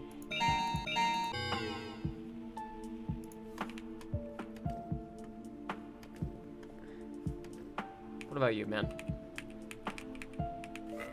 Hey, Shani, did I ever tell you about Ixchar the Golden? I believe you have. Oh, during the reign of gold. Oh, well, you clicked no, idiot. It's like Kabora up in here. I'm gonna give her the whole shit now. During the reign of the Golden Lance, most magic, but there is a thought that if magic was wicked, there... Actually, I don't know if we've gotten this one before. Then there must be another power which is holy. No one knows his name before he was Uxviharad the Golden. Only that he was a holy man from Carcosa who was devoted to finding his unknown power. Like many in his time, he became obsessed with gold and pale yellow. For the silver moonlight be the source of magic, the golden sun could be the source he sought. Some priests would even construct long, thin copper pipes reaching into the sky. Okay, no, yeah. Yeah, he drank it. They drank his blood. Yeah. And now he's in the chapel. So good luck, babe. Woo! Alright. Well, we don't need to worry about any of that. Let's get ourselves set up and ready to go on a gauntlet. I'm gonna use the restroom and grab a drink before this.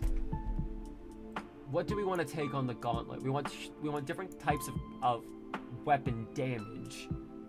So I'm probably not gonna have a light sword on me because I have lightning as an attack, and that's a pretty good all-around one.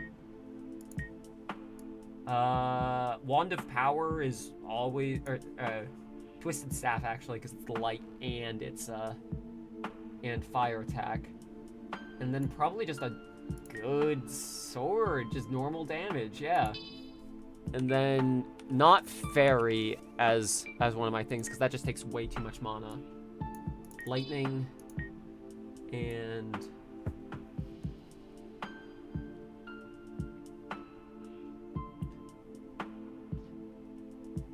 ideally, if I can help it, I want to avoid using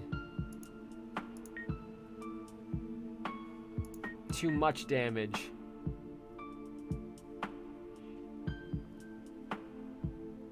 Blue Flame Arc.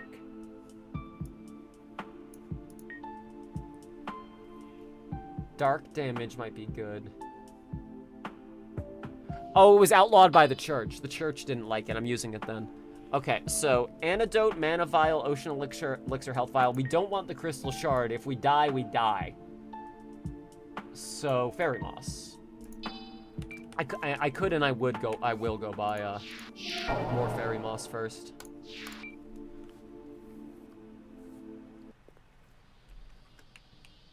Because the area we are going to does not...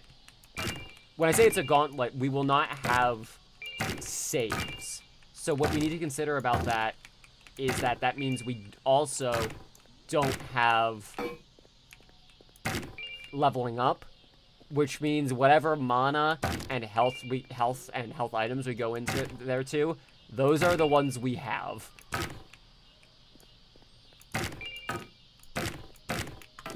So we have got to be considerate.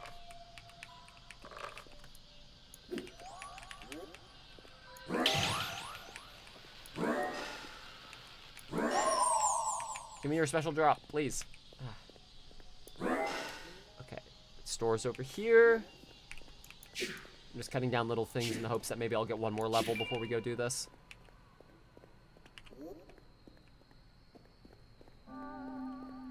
Hello? Salut?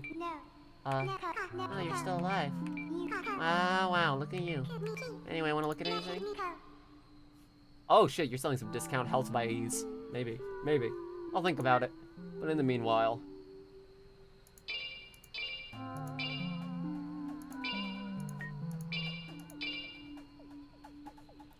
I literally have one! I'm so tempted!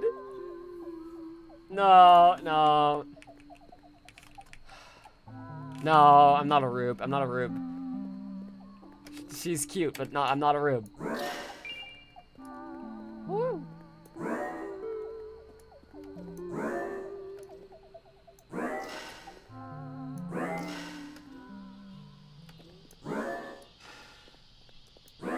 don't like this.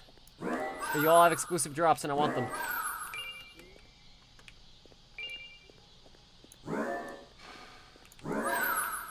I'm not a fan. We're gonna have to fight some of them in the gauntlet anyways.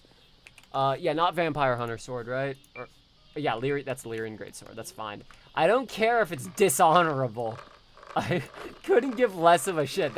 Maybe that's the point I was trying to make earlier, that I really need to get on across. This is not me being worried I'm going to offend queers and like queer punks who are like, oh, you're just working with the system, man. I'm not worried about that.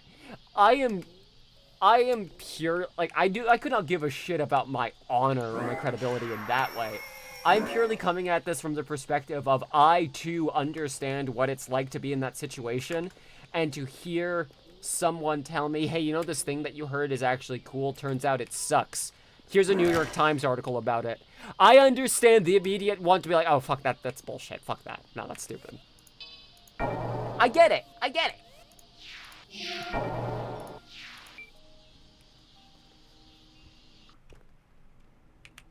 So we've done the left half of the arena.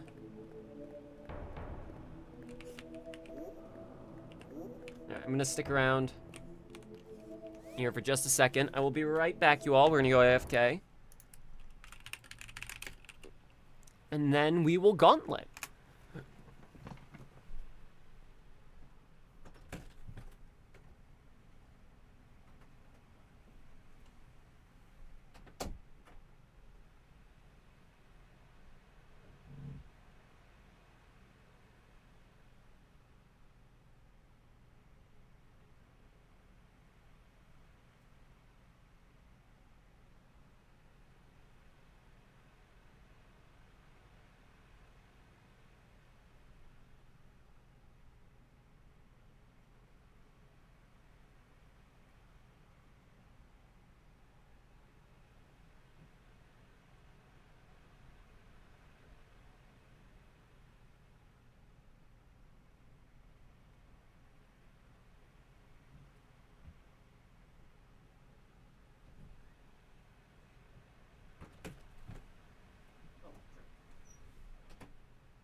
So it appears Hex has dictated one corner of the throw rug I have over my carpet to be his little hidey hole where he's going to put all the hair ties he's playing with.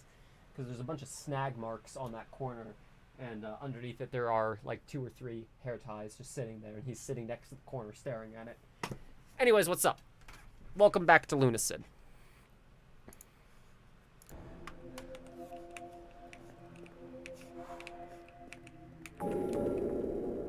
We are about to partake in the Gauntlet TM.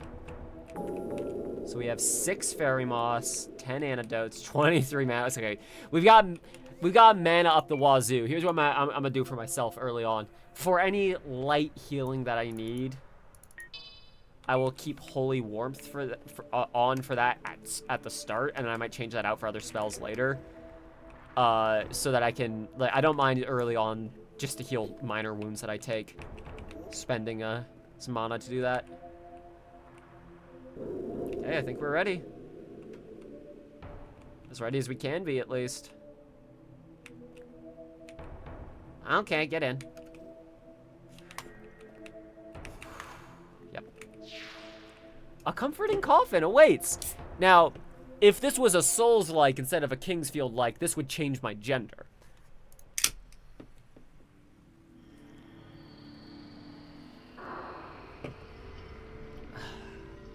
You have to go through the 50 steps of HRT.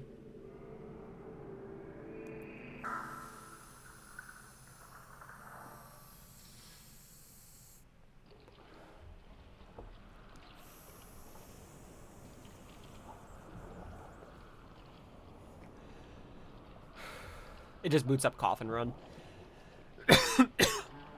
At the end, there's just a TV with Coffin Run on it. I'm getting high before this, because I think this is the intended experience.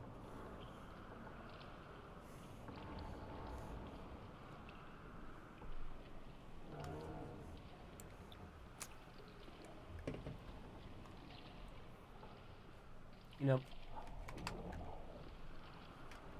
Oh, you're installing on an SSD too? What are you doing? The game didn't crash. I'm just grabbing my Twitch link.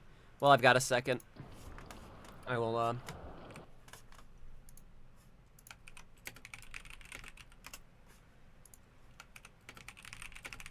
just sending a link to the stream to a couple of mates of mine who are asking what I was up to.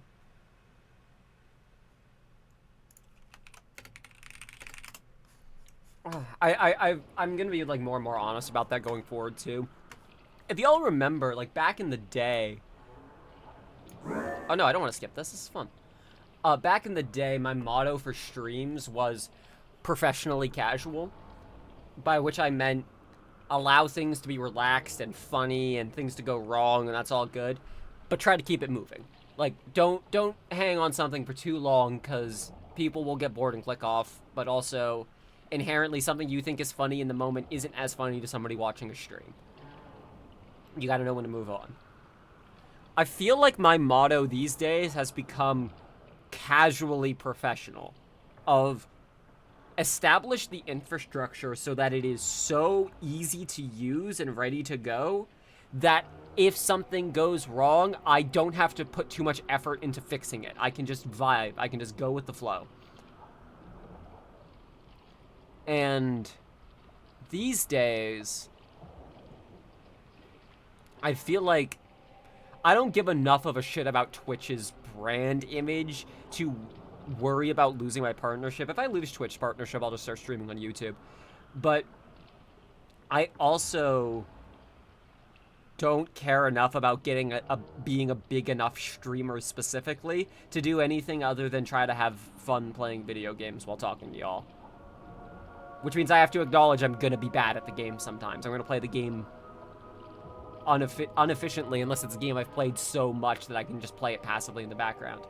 But TF2 is not, when we were talking about that earlier, TF2 is not something that works for that for a stream. Because if you all remember that time I tried streaming TF2 and people just stream snipe. They, like, it's a public server that can be connected to.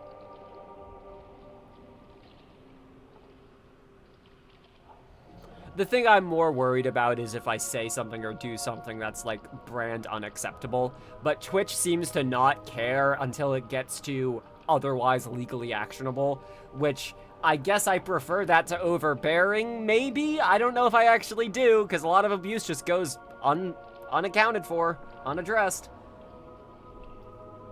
Ugh.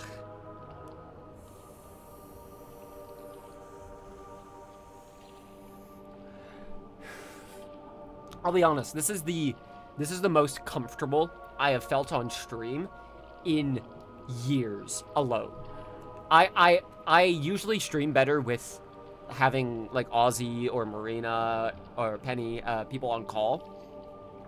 This is the most comfortable I have felt just vibing and streaming on my own in quite some time, because I have realized, oh, I don't care about this being my job. I care about this doing this for fun.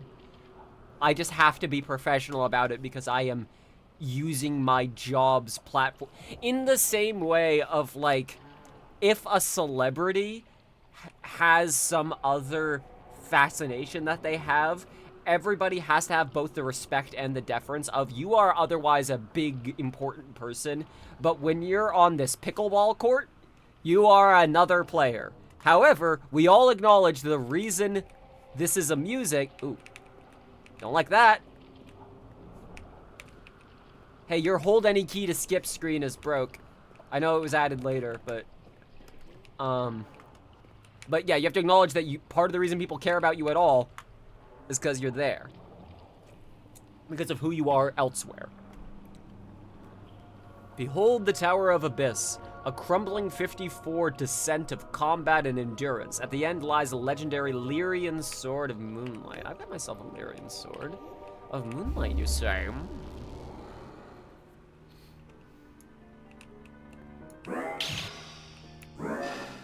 So, if you have all played The Legend of Zelda Wind Waker, these rooms remind me very much of that. However, I am saying that with an asterisk of there is a very, very good chance that the Wind Waker dungeon rooms that I'm thinking of were specifically cribbing from some other design of combat room from another thing that exists out there that I was just not aware of first. But I think immediately of Wind Waker when I see these rooms, of like the 50-floor descent on Outside Island.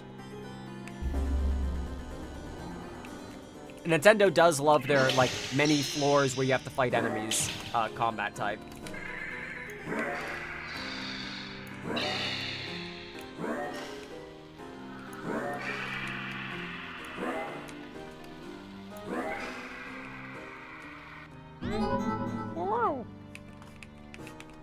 What's a Zelda? Well, she's getting a video game soon, so we're finally gonna know.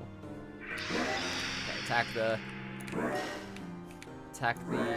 small things first that can actually kill me or not that can actually kill me, but that will die quickly.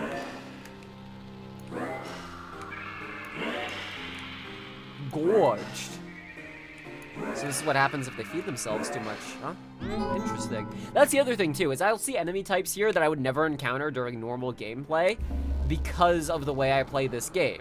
Like, this is a good way to use assets that otherwise might be totally unseen by a player if they decide to take a certain path through your game. Oh, what do I get? Another mana vial. Well, thank you, thank you.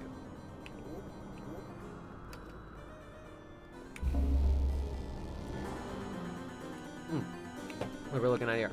Rats, huh?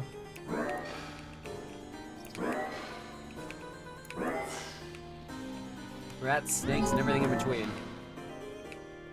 Oh, has Satisfactory finally left early access? Good for them. It is weird. I feel like I'm on the other side of the coin now of a question I used to ask all the time of why the fuck do these games stay in early access forever?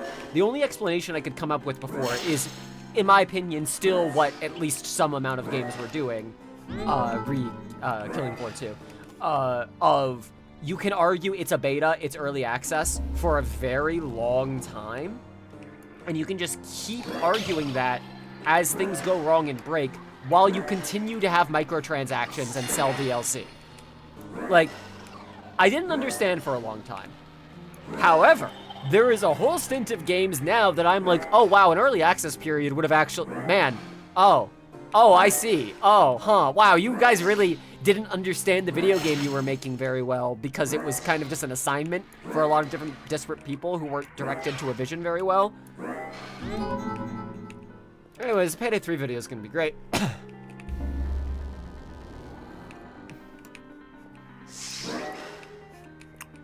I do think it's a funny move, the one that Crime Boss pulled, but it's definitely not the only game to have done this, of take the year of Epic Store exclusivity and just treat your Epic audience like their early access before releasing on Steam where your real audience is. That's a pretty funny one.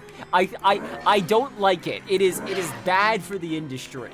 I don't think it's a practice we should continue. It is bad consumer practice, and it just creates an air of Steam continuing to be the only platform that matters, and of games being content units that you don't actually own. If you want the full thing, you have to get it in the specific place where people are currently charging $70 for it. However, holy shit, the idea of being like, look, we know the only people who are even bothering with the Epic Store here are people who really, really wanted this game. So y'all are cool with us just treating you like beta testers who have to pay us, right? Fucking funny. Funny, funny, funny.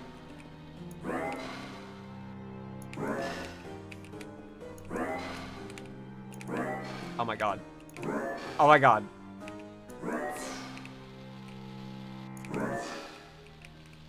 Take care. See ya. I'm glad to see you're doing okay. I feel like I've been letting my friends down lately, letting everybody down lately, to be honest, just by being so MIA. See, here's the thing. I know people know, my fans, my viewers, and my friends, my family, I know everybody knows my work ethic is like this, that I am the artist who disappears up the mountaintop for like weeks at a time, then comes back with their masterpiece, and then is like, sorry about that, I just couldn't stop until it was done. Anyways, where were we 6 months ago when we were hanging out back then? I would like to pick up where we left off. But this is the first time it's ever taken this much time. The Trevor project took over a year, but that was spread out. I had vacations. I had breaks. This is the first time I've ever worked for months and months and months and months nonstop on one project that has not released even a portion yet, and will not for at least another month from when I'm saying this.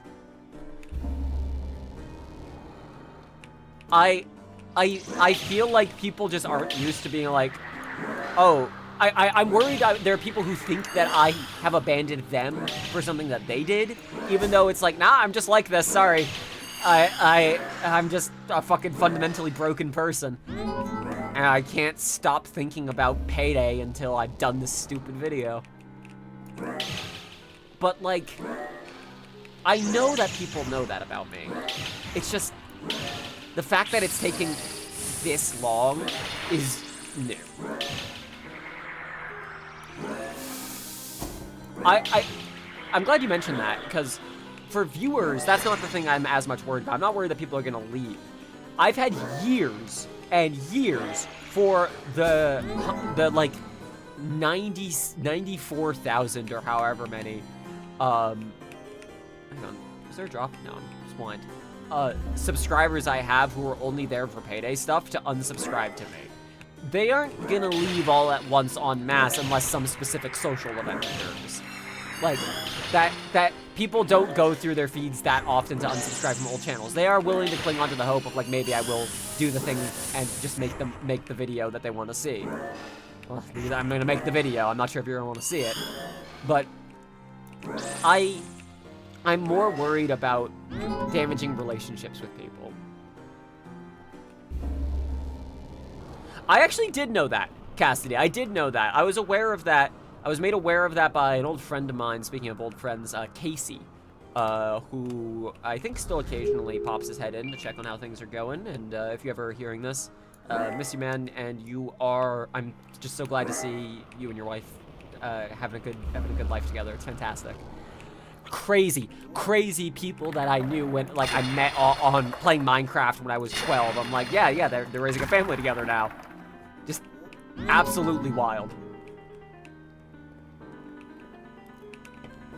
The way it accomplishes it, Penny, is it renders one small cube of space at a time, and then it dynamically rotates objects to put the star body where positionally around you it should correctly be, and re-renders and updates the room. But it is just a little square that you are in. Started watching the stream when you were like 14 or 21 now. Yeah, I also want to be careful about my wording here, because I'm thinking about someone I'm going to talk about in the video who uses the phrase, like, watching all of you grow up. And the more I thought about it, like, oh, that's gnarly, I don't like that. But it is legitimately cool to see people who started watching my videos at the same age I got into YouTube be, like, people who have informed decisions about the rest of their life, who are deciding to come and check back in because they have a feeling of like, oh yeah, that meant something to me. I wonder what they're doing now. I've gotten a lot of comments from people like, yeah, I watched you when I was a kid, and then I came back in. It's cool to see you still going. That I like. I'm happy to see people acknowledge, like, it was a human that made this thing, and if nothing else, it's just a little way of saying thank you. Like, seeing what you're doing now. In the same way that I, like, look into Steve from Blue's Clues stand-up and go, like, oh, wow, you guys are, you're your own person who has this whole other thing that I didn't know about that is really compelling and interesting to look at. If sometimes a bit trite.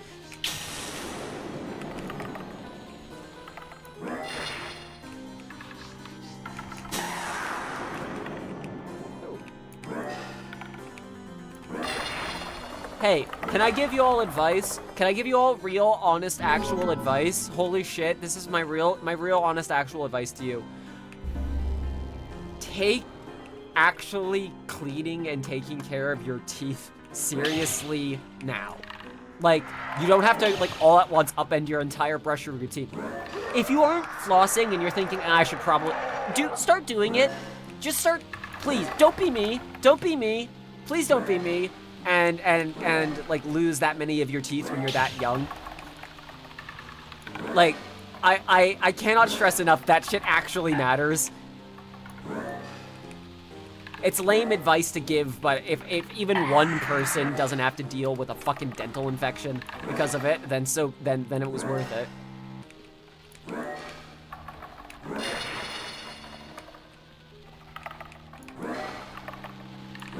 Yeah, just do something about it while there's still something to do about it, other than spend a bunch of money to replace what has been lost.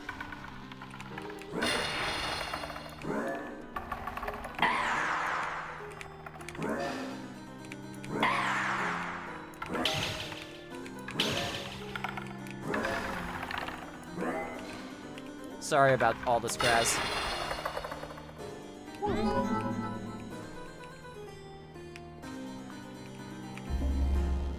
Now, if Kraz's teeth broke, what would he do?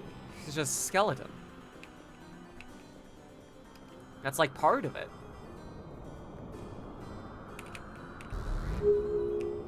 By the by, you give it the spectral candle. By the by, this is a very thematically... I'm saying this as if I'm saying something that the composer and developer don't know, but I just want to shout out the acknowledgement of the music in these segments. I don't like doing it like that, but fine. The music in these segments is themed very well to the feeling of this is ongoing, this is continual, this is up, this is rising up. Like, there is an art to music that sounds good and confident on loop while still being loud. Like, these are very piano-driven songs that are very purposeful, but I don't mind them looping because it inherently has the feeling of we're still going, we're still covering. It's so easy to fuck up trying to make that feeling. It is so easy to make a song that's just fucking obnoxious, like, that people will not be able to stand. There is an art to this is a good song on loop, even though I can tell it's on loop. For another game that has a song that's really good at this, I don't remember if this is the name of the song, but it's the section. I believe it's Veni Vidi Vici in VVV. This one long scrolling vertical segment that is very, very difficult, and every time you respawn, instead of it, like, cutting back to the screen, like, the map has to rewind and move back down because it's an auto-scroller segment.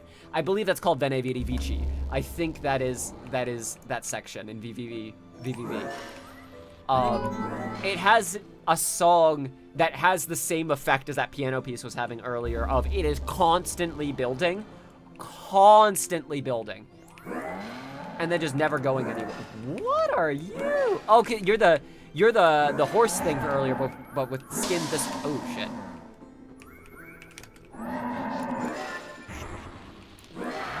There we go. That's fun though. That looked cool as fuck.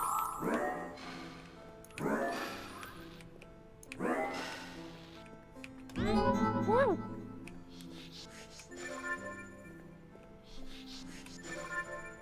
I say teeth matters as I fucking keep drinking a pop.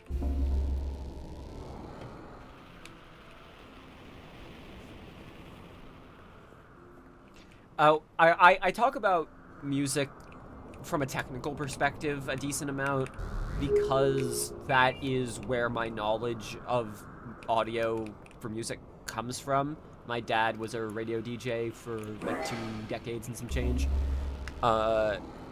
And I appreciate the perspective of making audio work on a technical level for the thing you're trying to do, like cue audio, like bumper sounds, things like that, were something that always fascinated me as a kid. Like a cue sound for something. How do you make a sound that sounds like a weather alert? what is it about this like fast poppy bum, bum, bum, bum, like sound that is like a weather alert sound? What is it that makes that sound? I don't know anything about music theory. So when I talk about music in games, I have to talk about it from a technical perspective. This is also part of why I didn't talk about, in my Doom Eternal video, the music, even though in hindsight, I would have. I should have talked about the music in Doom Eternal, and I wish I had. But I didn't at the time, because the thing I thought when I was like, and this was before we had all the information about the controversy, we just knew that the music was kind of mid, and that Mick Gordon wasn't happy. I should have either looked into it more, or at least brought it up at all. But the thing I was thinking at the time was, well, that's more of a personal taste thing, and I'm already going to be stepping on some people's toes talking about this game this way. You know, like, that's just an opinion thing. Like, I don't think it matters that much. And I had things to say about the technical perspective on it, of, like, do I think the music paces better for the game or not? And I decided, don't talk about it, don't go there, it's not worth it. Wish I had. But that is how I look at music. I look at it for how it functions. Because if I want music for artistic prowess, I am listening to it, if that makes sense. If I'm creating music, I'm creating function music. If I am listening to music, it is I want to listen to something like made with somebody else's entire worldview and perspective in mind. I listen to songs to go somewhere else. I say this as someone who had to make some music for a video.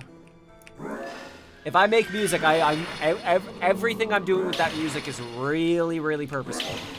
Is very specific and on purpose, and if I'm being honest, I say this as someone who is autistic.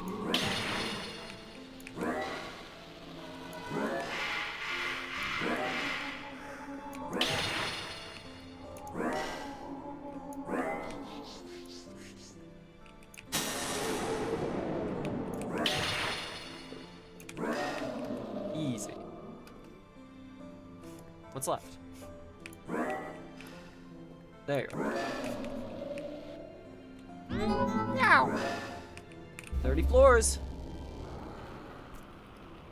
20 more to go, but this is when shit's gonna start getting a little more purposeful, a little more serious, so I should not half-ass this. As a matter of fact, this might be a good time for me to swap off of,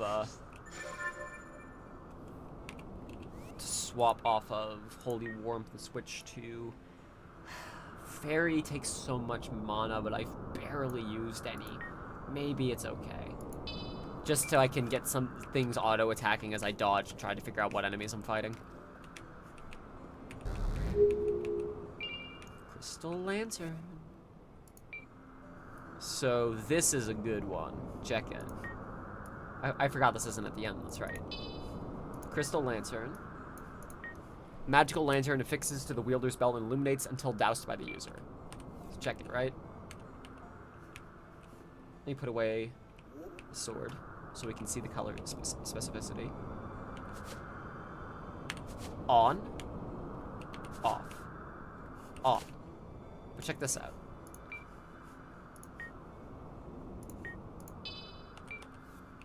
Oh, I thought that stuck around. Darn it.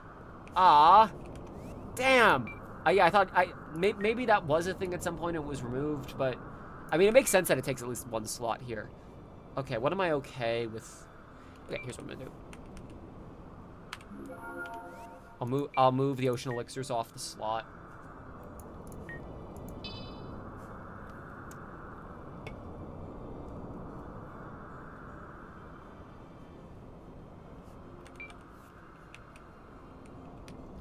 There we go.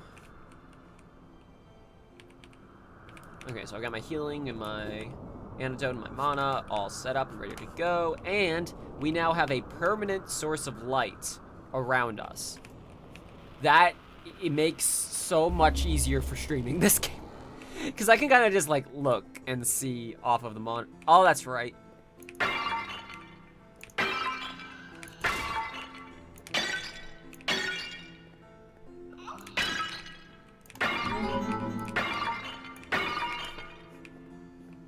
Thank you. So there was a period. Oh, okay, it's not happening anymore. Okay, so when I did this the first time, there is a small glitch. There was a very small glitch with these rooms where all of the prop enemies would spawn inside of the floor, instantly shatter, and the room would clear as soon as I entered it. So I'd enter a room, a bunch of vases would explode, and then it would just be a boop, boop, boop, and then move on. I figured it was, yeah, okay, yeah, that makes sense. This is the thing that makes the most sense. It's just so fucking funny. I just had no idea what was supposed to be happening in these rooms.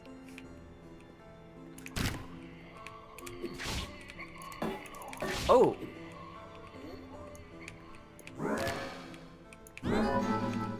It's a chair, makes sense, I suppose.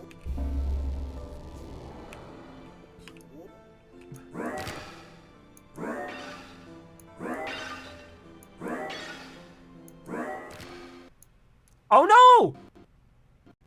No! Lunacid crashed! No! Oh no! Oh! I have been mooned! I have been mooned! I'm gonna have to redo all of that! Oh no! Nobody wants to see that on stream. Oh. Okay, here's what we're gonna do. This happens with the Moon games. This happened with Majora's Mask too. The same exact scenario happened where we had made a lot of progress in one specific dungeon area and then it crashed right near, like, as we were getting near the end of it. Here's what we're gonna do, okay?